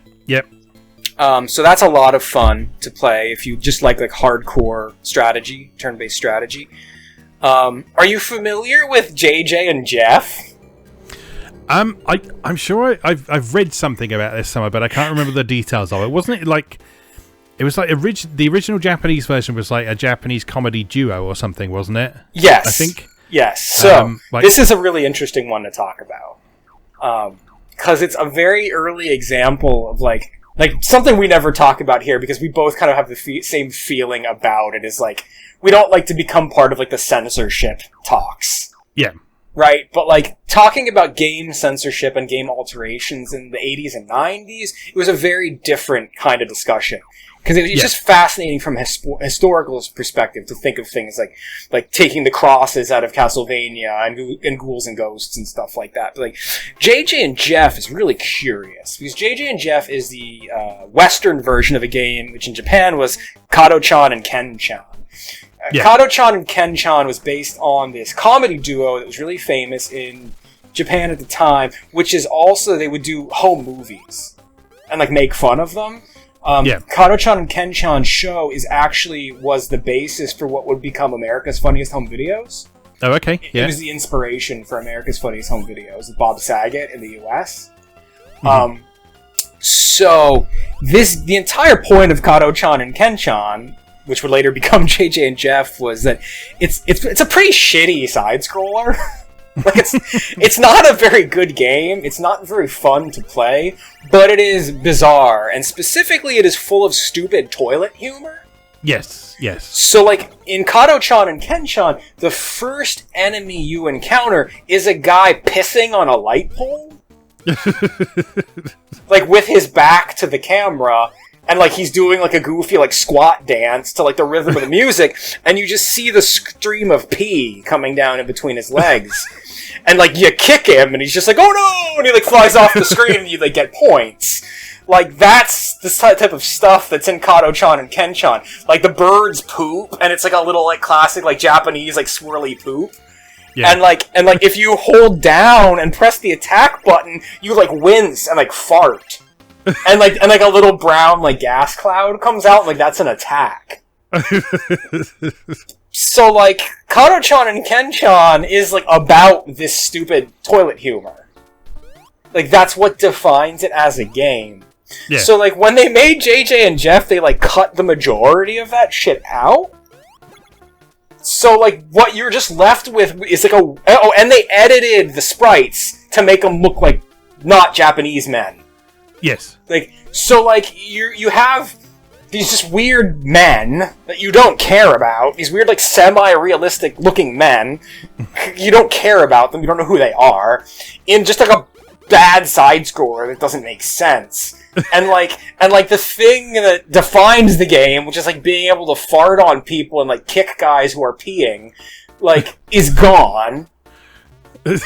Like, they literally edited the fart animation to make it look like you hold an aerosol can. Like, you squat down and pull out an aerosol can, and, like, the same, like, fart cloud comes out. But it's coming from an aerosol can that you're holding instead of coming out of your butt. Because, like, what was funny about it was, like, it came out of your butt. So, like, if you wanted to use it as an attack, you had to turn around and face your back to the enemies. It's like they changed that in, like, JJ and Jeff. So, like, it's just a weird example of, like those early days of, like, censorship in the localization process. And, like, the question is why? Yeah. Like, why even release this game in the West if you were going to alter its characters so much? Yeah. So, like, I would encourage anybody who's playing this on their Turbo Mini to also play an emulated version of Kato-chan and Ken-chan. Because otherwise you're just getting this freaking weird side-scroller where you're playing as, like, semi-realistic men with large heads not being able to fart on people. So, like, you should definitely, like, play an emulated version to compare. But you should also play it because it's just curious. It's a curious game. So, that's interesting. One of the things that's important to talk about when we talk about the PC Engine is the incredible support from the other large Japanese dev houses. Yes. So, I'm talking about, obviously, we covered why there's tremendous support from Hudson, because this is Hudson's system. But also, Konami and Namco were tremendous supporters of the PC Engine. So, like, the versions of Gradius 1, Gradius 2, Salamander are some of the best home versions of Gradius available. Yeah. By far. Of the early versions of Gradius. Because later we would get Gradius, like, 3 and 4 on the... I'm sorry, Gradius 3 on the Super Nintendo, and that was a great port. But in the early days of shoot-'em-ups, the Nintendo just couldn't handle these games at the arcade level. So what you saw was just some of the best versions of stuff like Gradius, Salamander, the original R-Type. R-Type 1 and 2 on the PC Engine are considered pretty much the best home versions of R-Type 1 and 2. Yeah. Just a tremendous amount of that. Namco really stepped up to support the system as well. So, are you familiar with Dragon Spirit? Yes, I think so. Dragon Spirit is a horizontal shooter. This is something we've talked about many times here, but I love shooters where you are not a spaceship or a fighter plane. Yeah. So Dragon Spirit is cool because you're a dragon. That, like, as you get power-ups, you, like, grow more heads and, like, change, like, your fire, like, the shot patterns of your fire breathing in this cool, like, anime medieval setting. So that's, like, a really interesting game to play. That's from Namco. Really, it's a really good port of Ninja Gaiden. Like an enhanced, better than the NES version port of Ninja Gaiden. But, like, it needs to be said that, of course, as we talked about here, the arcade version of Ninja Gaiden isn't what we know as Ninja Gaiden on the Nintendo. The original arcade version of Ninja Gaiden is a beat-em-up. But the Ninja Gaiden on the PC Engine is just the NES version plus. Think of it like a remaster. Yeah. Just more colors on screen, more detailed sprites. It's the same game. It's just more beautiful. What else? Ninja Spirit? Yep. Ninja Spirit's awesome. It's just a hectic arcade-style side-scroller with just loads of enemies coming on really fast and smooth, and like different weapons you can get. Power-ups that radically change your attack patterns in different ways. So you get a sword that enhances and changes its range, but you get like the swinging kunai hook, like kunai with chain hook that changes to like your range of attack and the pattern you can attack with. And you just run and you just take on like loads and loads of enemies, and it's really challenging. That's a ton of fun. Yeah, I have played a bit of that one. That was, I was sort of really impressed at the sort of level of energy in that game. It was just like constant moving and hacking and slashing and fighting and that sort of thing. It was just really, really sort of, energetic, I think is definitely the best word. It's one of those games where, like, baked into its design is the notion that if you stop, you die. Yes. Right? It's not like, so like Castlevania, we talk about often as kind of a masterclass in design. And the idea of Castlevania is like, you should always be stopping to think about what your next move is. How do I tackle this jump best? Here's 2 enemies in a specific pattern. Once I move forward, what is the sequence that I should duck, attack, jump? How do I handle this situation? Yeah. Ninja Spirit is a different school of design from side-scrollers. The notion of Ninja Spirit is the opposite. Like, if you stop, you will die. You have to keep moving. You have to keep that energy pumping. Otherwise, you will get completely overwhelmed by enemies that will continue to fill the screen. You must keep moving forward. You cannot stop to kill every enemy on screen. You just must keep running and surviving. And massive bosses. Massive screen-filling bosses. Yeah. Which brings me to another point, obviously, talking about the Turbo's, or the PC Engine's success in Japan versus the US. It is a thoroughly Japanese system. Oh, yes. It's like the Japanese NES. Like, the amount of games that are Japanese in theme specifically are massive in this game. Mm-hmm. Stuff like Ninja Spirit. One very Japanese game that I want to talk about, which many people might not be familiar with, is Genpei Tomaden.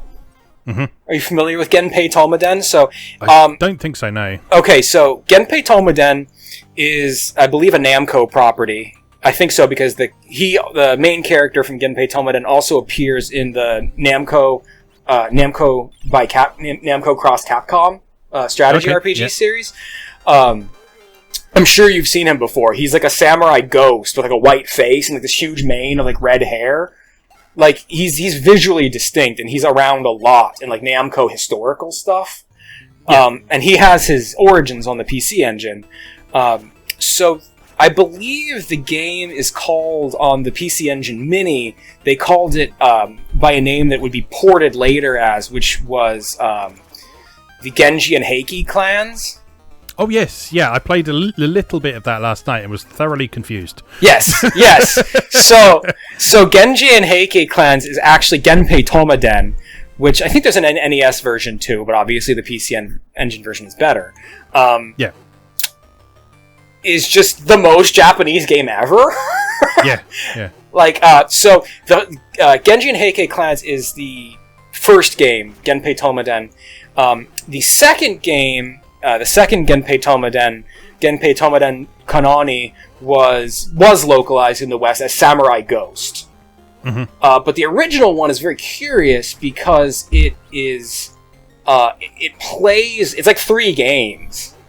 It like plays with different styles of gameplay in a really interesting way.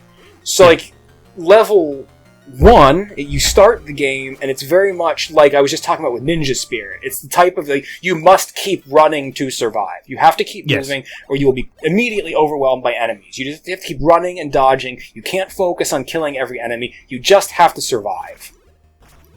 Then you reach the end of that level. Then the entire game changes to a different game, where with massive sprites that are like half the screen, and each character, the player character, and some of the larger enemies are actually multiple sprites cobbled together. Yeah. That move like paper dolls. They have joints. And you can actually control the swing of your sword based on which direction you're holding. And then you get in these duel battles with boss characters where, like, if you hit sword to sword, it actually clashes. It doesn't do damage. Yeah. So you have to, like, back off, strike low, strike high. It's a bit like the 2D sequences in Zelda 2. Yeah. If you think about it like that. But these massive sprites, really impressive for 8-bit. Then after that, there's maze sequences that take an overhead style, like Gauntlet, kind of. Yeah. So it's like all three of these gameplay cycles that styles that you cycle through in different ways, each like radically different. And the whole thing is set in this like Japanese traditional version of hell. Yeah. So like, not only are you playing this very strange game, but you're playing it in like these terrifying environments where like there's like lava waterfalls behind like fields of like crying skeletons with like arms reaching out to the heavens. Like, it's just like discordant and like a little bit scary, even though it's 8-bit. Yeah. It's just really cool. I love this game. It's so strange. And like, once again, like in a lot of these older games, like it's clunky, it's weird, it's hard in a way that's not usually fair. Yeah. But it's worth playing for the sheer curiosity of it and the ambitiousness of its design. And the title screen music, which is in my head constantly. So yeah, definitely play Genji and the Heike clan. What else do I have? That was the point where I was like, I better stop taking notes and just start riffing on whatever's on the list. Have you checked out Newtopia? Not yet. No. I kind of got a bit invested in Ease, so I haven't looked at any other sort of in-depth action RPGs on there yet. But let's be fair. Like, getting invested in Ease is worth it. Because once again, at the time, best version of Ease 1 and 2. Period. Yeah. When that came, there's something just very specific about the Ease 1 and 2 version on the PC Engine, which was a launch game for the US, I guess, PC Engine CD. Yeah. Like, I think it was a pack-in, actually. I think you got it automatically. Yeah. But yeah, Newtopia is like the game that like snooty Zelda fans love to riff on, because it's basically just Zelda on the Turbo, and there's nothing wrong with that because it's got 482 simultaneous colors and larger sprites, and it looks really nice. The end. It's just pretty Zelda. Yep. It's great. I love it. What else? Ah, yes. Cannot talk about the PC Engine without talking about the Hudson shooters, which are pretty much the cream of the crop. Like, when like old school PC Engine fans talk about the Turbo or the PC Engine, what they are always going to talk about first is the Soldier series of Hudson shooters. So, Star Soldier was on the original NES and in arcades, and was a very big success from Hudson. They carried that on and continued that series with 4 games on the Turbo/PC Engine, and they are all great for different reasons. You get 3 of the 4 of them on the PC Mini. You get the first, second, and fourth. No, I'm sorry. The first, third, and fourth, I think. The one you're missing is Final Soldier. So the first of which is Blazing Lasers, which was also called Gunhead in Japan. The second of which is Superstar Soldier. Yep. And the final of which is the freaking cream of the crop, is Soldier Blade. Yeah. All of these are just very beautifully rendered, brightly colored, hectic shooters with nice chunky sprites and a very specific type of power-up system where there's colored power-ups, which are kind of coded exactly the way you would expect it. Red is your standard bullet shot. Every time you collect a red, it powers up the spread of that shot. Mm-hmm. Green is like a spread-specific shot that's a little bit weaker, but like pelts a massive amount of shots, almost like a wind wave. Blue is classic laser, piercing laser, but like lower spread, but higher concentrated power and piercing. So the notion with these games is, if you collect a different color out of sequence, you switch to the other style shot, but if you collect the same color in sequence, you power up that shot. Yeah. So if you collect multiple reds in a row, the red just keeps getting more powerful. So it's like that. Yeah. There's really not a lot to say about these games on a technical standpoint. A lot of their design aesthetic is very specifically... their design sensibility is very specifically tied to their nature as score hunting games. Yes, they all have like the caravan mode in them, don't they? With the timed score attack. Right, so like caravan modes are something very unique to Japanese games, especially of this period. I don't know how many people are familiar with the idea of a caravan mode, but essentially these games would literally travel the country on the backs of trucks with TVs and consoles on the trucks, and like people would play in score-based competitions the world over. Like, I mean, all across the country. And they would have special modes specifically designed for these score-centric play. Yeah. So there are loads of games specifically from this era, and almost all of them are horizontal shoot-'em-ups designed with this type of competition in mind.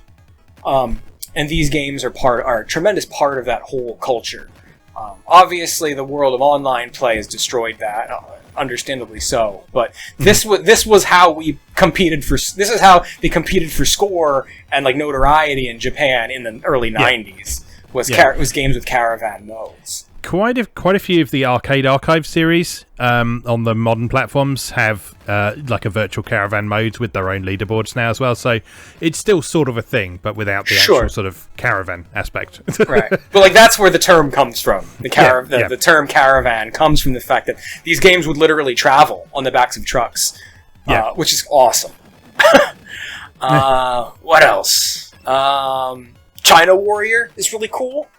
Mm-hmm. Have you played China Warrior? It's terrible, but the sprites are massive. Is that the one that's called the Kung Fu in Japan? I think so. I think it might be. The one with the like giant Bruce Lee sprite and the guy with the moustache at the end of each level. Yes. Like it's not even really fun to play, but it's worth playing just to see how massive and detailed the sprites could be on the PC Engine. Yes. Tremendous. Yes, I have played that quite a bit. I actually kind of like that game. It's stupid, but I kind of like it. That's the thing. Like it is what it is, right? It is fun to the extent to like punching bees is fun. Oh, just going back to like the Hudson shooters, I just want to say that Star Parodier is on here as well. Yes, awesome game, which is awesome. If only for the fact that you can pilot either a Bomberman mech or a sentient PC engine. Yes. Yeah. So Star Parodier. I'm sure most people are familiar with Parodius at this point. Yeah. So Parodius was a side-scrolling shoot-'em-up series made to parody Gradius, hence Parodius, from Konami. So Hudson was basically like, we can do this with our horizontal shoot-'em-up properties. So they made Star Parodier, which is essentially horizontal shoot-'em-up Parodius with Hudson characters. Yeah. It's great. I don't know. It's great. I love it. It's goofy. I love cute-'em-ups / funny shoot-'em-ups. And this is a very good example of that. And another example of a game which in and of itself justifies the price of admission for this console, because this is a game that goes for hundreds of dollars to own physically. Yeah. And while we are on that note, we should also mention Sapphire. Yeah. Ginga Fuke Densetsu Sapphire, which is one of the last games to come out on the PC Engine CD, which is on here, which is just a beautiful, hectic anime horizontal shoot 'em up that goes for hundreds and hundreds of dollars. Didn't I send you a copy to a link on eBay for one that was going for like $1,500? Like, yeah. this. Yeah. I looked this up. This is regarded as the rarest PC Engine game, I think. Yeah, it is the holy grail of the PC Engine, without a doubt. Yeah. But you also have to be careful if you want it, because a while ago, a guy in Japan made really, really convincing pirate copies. Oh, okay. Like repros. So it's almost to the point where it's not worth buying this game physically anymore, because you don't even have a way of knowing if the one you've just spent $1,300 on is one of these repros or not. There's no way of knowing they're that good. So like this was a huge thing back in the day in like the PC Engine collecting scene. But yeah, like many of these games are expensive on the collector's market, and they are. Like looking at Sapphire, Rondo of Blood, the Spriggan titles, and Sapphire alone, and Star Parodier alone, Parasol Stars as well. That's like $2,000 worth of games on the collector's market. Just those like 5 titles. Yeah. It's unreal what you're getting on this package. What are some things that you've played that have really like sunk in with you as being like unique? Yeah, well, a lot of things you mentioned. Like I've played all the Hudson shooters and enjoyed those a lot. I'm going to spend some more time with all of those. Parasol Stars that you just brought up as well is a big reason that I was excited for this game, because this is a game that a bit like I've talked about Rodland before on this podcast and on MoeGamer, and that was a game that came to my attention because of an Atari ST demo on a cover disc for a magazine, and I never owned the original version of Rodland until recently. And it was the same for Parasol Stars. I had a demo version of Parasol Stars on the Atari ST, absolutely loved it, but never had the full version. And it wasn't until relatively recently where I started looking into it that I realised that Parasol Stars wasn't super well known, despite being the third entry in the Bubble Bobble series. Yep. Because it only came out on PC Engine. It wasn't an arcade game. And on home computers, and a lot of those home computer versions didn't come out. There was like a whole drama over the Commodore 64 and the Spectrum versions with like, I think this was the one where the developer's wife got really drunk and broke his Commodore 64 and destroyed all the source code for the Commodore 64 port of Parasol Stars, so that's why that doesn't exist. But there was a really good Atari ST and Amiga version that I'm familiar with. But yeah, I was really excited to finally play the original PC Engine version on this collection as well. So that's one that I really like. Chu Man Fu is another one that I've been enjoying a lot. This is a puzzle game that's kind of I guess you'd call it a sliding block puzzle, but it's not quite the same as stuff like Soccer Band and stuff, in that you, as well as sort of pushing things around, you can also pull them, so you can't get locked into a corner like you can with Soccer Band style puzzles. So you're rolling these balls around a maze, and you're trying to put the right colour ball on the right colour plate, but there's also enemies wandering around, so you can kick the balls around a bit like in Pengo, and that sort of thing. So there's this. It's just a series of sort of puzzly levels, basically. But I found myself returning to this game a lot, just because the aesthetic is really nice. It sort of really highlights what kind of, for me, the distinct PC Engine aesthetic is all about. So it's like that sort of similar resolution to the NES, but so many more colours, so much more detail on the characters as a result. A distinctly Japanese aesthetic and that sort of thing. And that's a real favourite of mine so far. Yeah, that's a great thing. And Alien Crush we talked about back on our pinball episode. I spent quite a long time playing that. I forgot that was even on this. Yeah. It's sad that Devil's Crush isn't on Yeah, this. That's a shame. But Alien Crush is certainly a good time if you like your digital pinball. So I've been enjoying that a fair bit. like I said, I've been playing a lot of Ease as well. I fired that up just because I thought, I'll just have a quick look just to see how this compares to the version I'm more familiar with, which is the Chronicles Plus version on PC. Sure. And I sat down and had a quick go, and then sort of 2 or 3 hours later, I was like, oh yeah, this is pretty good. Yeah. Oh man, I love Ease so much. Yeah. Yeah, have we ever done an Ease episode? Have we ever done an Ease episode? No, I don't think so. Again, Ease was one of the early cover game features I did on MoeGamer, but yeah, we can certainly do an Ease episode at some point, because there's a lot to talk about. There's Memories of Calcutta has just come out on PS4. There's Ease 8 that neither of us have got around to playing yet. There's Ease 9 on the way. So yeah, I'm pretty sure we could do an Ease episode at some point. Oh man. But yeah, that's my love. But yeah, the PC Engine version I've been really enjoying, especially the CD soundtrack, which is just fantastic. It's like Falcom's house band going crazy with their howling electric guitars and their sort of 80s background drum machine rhythms and that sort of thing. It's a delight to listen to. This is I want to say this is what's his name? Oh god. Why can't I think of his name? My goddamn hero. That it's Yuzo Koshiro, isn't it? Episode. Yeah, it's Yuzo Koshiro. Yeah. So, yeah, that's why it's so incredible. Yeah. Oh god, yeah, Ease. I mean, now we're into the CD stuff, right? Yeah. Have you played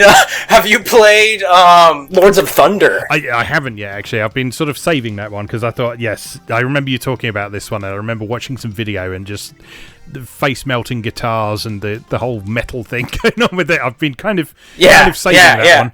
But yeah. Oh my gosh. Looking forward to that one. Lords of Thunder's so good. Yeah.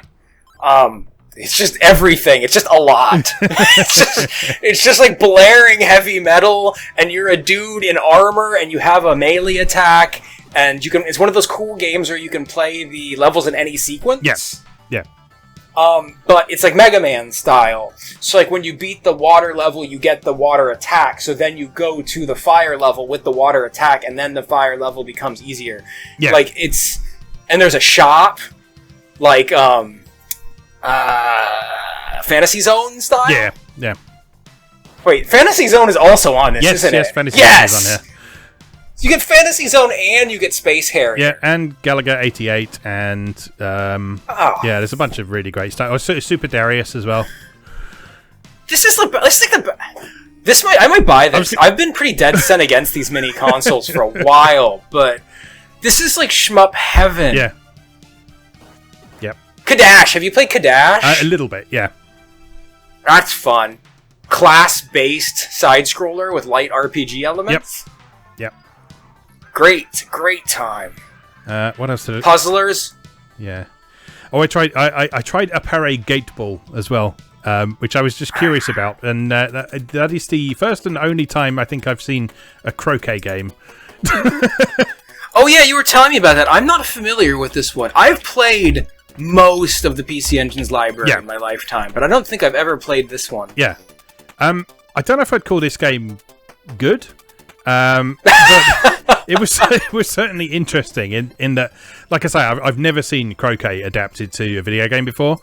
But like sort of the method of like aiming and taking your shot is really interesting because most of it unfolds from like a top-down display and you're trying to hit the ball through these gates and so on. But when you're aiming your shot, you sort of get this kind of pseudo 3D view where you can kind of see the edges of the gate you're aiming at, and you can kind of precisely aim your shot using that. And yeah, it's really bizarre. And like I say, I hesitate to call it good, especially in single player. Sure, but it's interesting.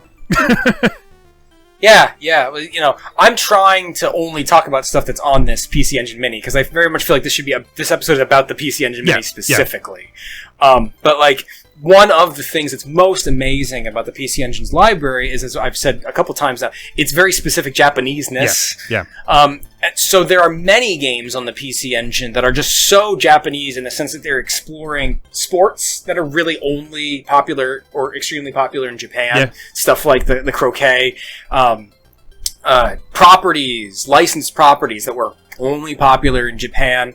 concepts that were only popular in Japan. Things like Genpei Tomaden, very specifically exploring the nature of Japanese folklore and yokai and the Japanese notion of the Shinto underworld. Yeah. Games like, there's a game called Honey in the Sky, which is a shoot 'em up where you play as one of those clay Hakoniwa statues. Oh, yes, yeah. Just like, so absurdly, like, the PC Engine is beautiful, and I encourage anyone to explore its library via emulation if you can. Valkyrie no Densetsu. Oh yeah, I know you said you played some Valkyrie no Densetsu. That's one of Namco's like shining gems on the PC Engine. Yeah, I played a little bit of that the other day, and I wasn't sure what to expect, but it's a very, very interesting game. It was sort of almost like a sort of commando style shoot 'em up in many ways, but with kind of a few RPG elements and shops where you buy stuff and some light top down platforming and a great catchy piece of music in the background. Yeah. And just beautiful sprite work with this gorgeous pastel color scheme. Yeah. And like a very specific softness to it. Yeah. I mean, Valkyrie is kind of one of Namco's like classic, like, whenever there's like a Namco historical thing, like, she always makes an appearance. Yeah. Like, there's always, whenever Soul Calibur comes out, there's always Valkyrie parts in the character maker to make her. They love her. They always bring her back. Yeah. She's wonderful. With that classic massive braid. Yes, yeah. It's just a masterclass in endearing character design. And Valkyrie no Densetsu was really interesting because it solved an issue which top-down games with jumping mechanics often had, which was jumping is always very challenging in top-down games when they try to have jumping mechanics. And Valkyrie no Densetsu, while it's still very challenging, addressed this by adding a shadow that moves with you to show exactly where you will land, which is really nice. Let's see here. What else? It's pretty much everything. A Victory Run. I've talked about Victory Run in the past on our racing games episode. When we talked about Horizon Chase Racers. Yeah, I've played that a bit actually. That's quite an interesting one. That kind of reminds me a little bit in some ways of Taito's Continental Circus, in that it's incorporating some sort of sim elements in there as well. So you've got, because it's for the home. It's not an arcade game. Yeah. So it has staying power elements. Yeah. So you've got things like this like the strong emphasis on gear shifting and maintaining the parts of your car and having to slow down for corners. And a surprising number of garbage trucks running the Paris to Dakar rally.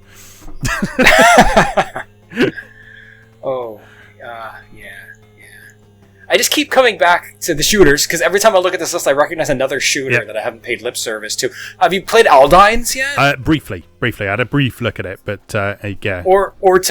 Or to pay it proper respect and refer to it by its full name, Aldynes, the mission code for Rage Crisis.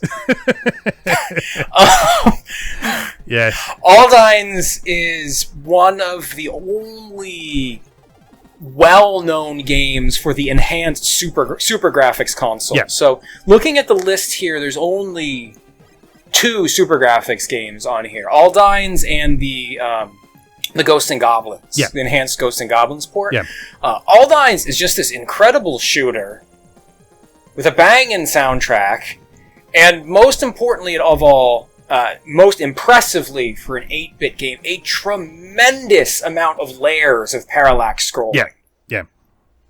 Which, above and beyond what 8-bit consoles should have been capable of at the time. Well, I mean, it was pretty rare to see that generally on 8-bit consoles, wasn't it? But, yeah. Yes. More than like 2 or 3 layers. Yeah. But there's at least like 8 simultaneously running layers on the opening screen, or the opening stage of Aldynes. And one of the things Aldynes does really well, which is something we've talked about a lot, specifically when we talk about like shooters and side-scrollers. I know we mentioned this a lot when we had our episode specifically about the Psycho shooters, was it's really delicious when a silent narrative building through stage design. Yeah. And like one of the things that Aldynes does really well is incorporates the specific like oppressive nature of the war that's going on, and like how in dire straits humanity is with this like alien threat. So like the first level of Aldynes opens with this just destroyed cityscapes in the background, and then about halfway through the level, this giant mechanical monstrosity burrows out from under the ground. Yeah. And then it's chasing you from behind for the remainder of the stage. So you're fighting the enemy fighters that are coming at you from the front. This thing's launching homing missiles at you from the back. Then you're trying to leverage, the Aldynes mechanically, you get these 2 ship options that hover around you, and you can toggle them either to act independently and home in on enemies, or be in front of you and amplify your shot patterns. You have to choose which configuration you want and toggle that on and off. So you're trying to protect yourself from the fighters coming at you from the front while toggling the options to homing mode to protect you from the missiles that are coming at you from this mechanical beast from the back.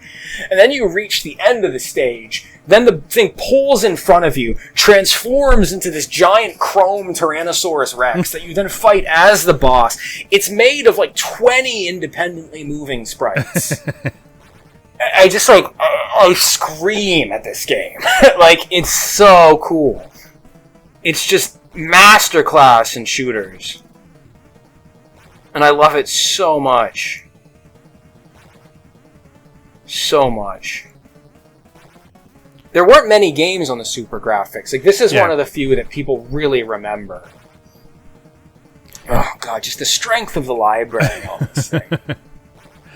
Choanarchy, if you want to make yourself extremely uncomfortable for a certain amount of time. Yep. Yeah, I'm familiar with that from sort of some early coverage of it when people were this is weird.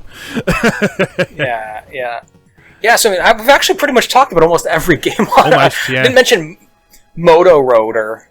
That's a motorcycle racing game, right? I'm not super familiar with that one. That's it's sort of futuristic top-down racing. Okay. There's some sort of elements of micro machines in there as well, sort of pushing cars off the screen and moving them back forwards, and there's weapons and stuff. Oh, okay. I've not spent a lot of time with that one yet, but it seems quite interesting. That's one that's obviously sort of, there is a single player mode, but that seems like one that would shine in multiplayer because you could play that one 5-player. Yeah, that's good. We talked about this for an hour. Yep. Well. Yes, that was the intention. I've got lots of recommendations to go and play. The recommendation is all of it. Every single game on this thing, and then buy a Japanese one too, so you can fiddle around with Tengai Makyo. Yep. Even though you can't understand it. Oh dear. But yes, it's been a good investment. I am very happy with it so far, and really excited to explore this library because there's a lot of stuff that really appeals to my particular taste in this. So I'm going to be spending a lot of time exploring these, and again, there'll be a lot of articles on MoeGamer about this, and probably some videos at some point as well. So yeah, please look forward to those. All right, I think that's probably a good time to call it a day. Do you reckon? Nearly an hour? Over an hour. I'm out of wind, man. I'm bellowing about the PC Engine. I haven't done that in a long time. Well, I'm glad I gave you the opportunity then. All right. I love this console so much. I can understand why now. I'm a complete convert. So yeah, job done. Job done. All right. Before you expire completely, do you want to tell people where to find you online? Absolutely. You can always find my artwork at mrgilderpixels.com or on Instagram at mrgilderpixels. Mm-hmm. And you can find my writing most days on moegamer.net or my YouTube channel, which you may well be watching this podcast on already, youtube.com/Pete Davison. Several series on the go at the minute. We've just started Final Fantasy 3 on the Final Fantasy Marathon. I've got my new short play series going, where we've been looking at a variety of new and old games that I just like. We're looking at a couple of MS-DOS games at the moment. We had The Incredible Machine last week. We've got Descent coming up this week, which is a real favourite of mine. And just keep an eye on all those for all the things that I've been up to. As always, thank you very much for watching and or listening, and we'll see you again next time.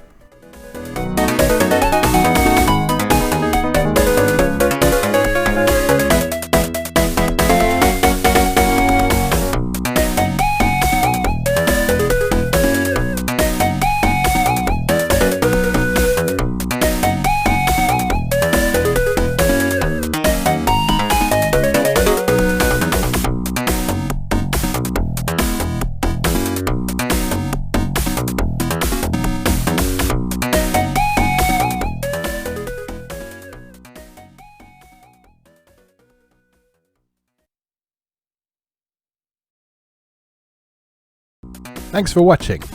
If you enjoyed this video, please help out the channel by leaving a like or a comment and subscribing. Be sure to check out MoeGamer.net for new articles on Japanese and Japanese-inspired video games, new and old, every weekday. Every month, MoeGamer features an in-depth exploration of an individual game or series as its cover game, so be sure to check the archives to see if your favourite has had a deep dive yet.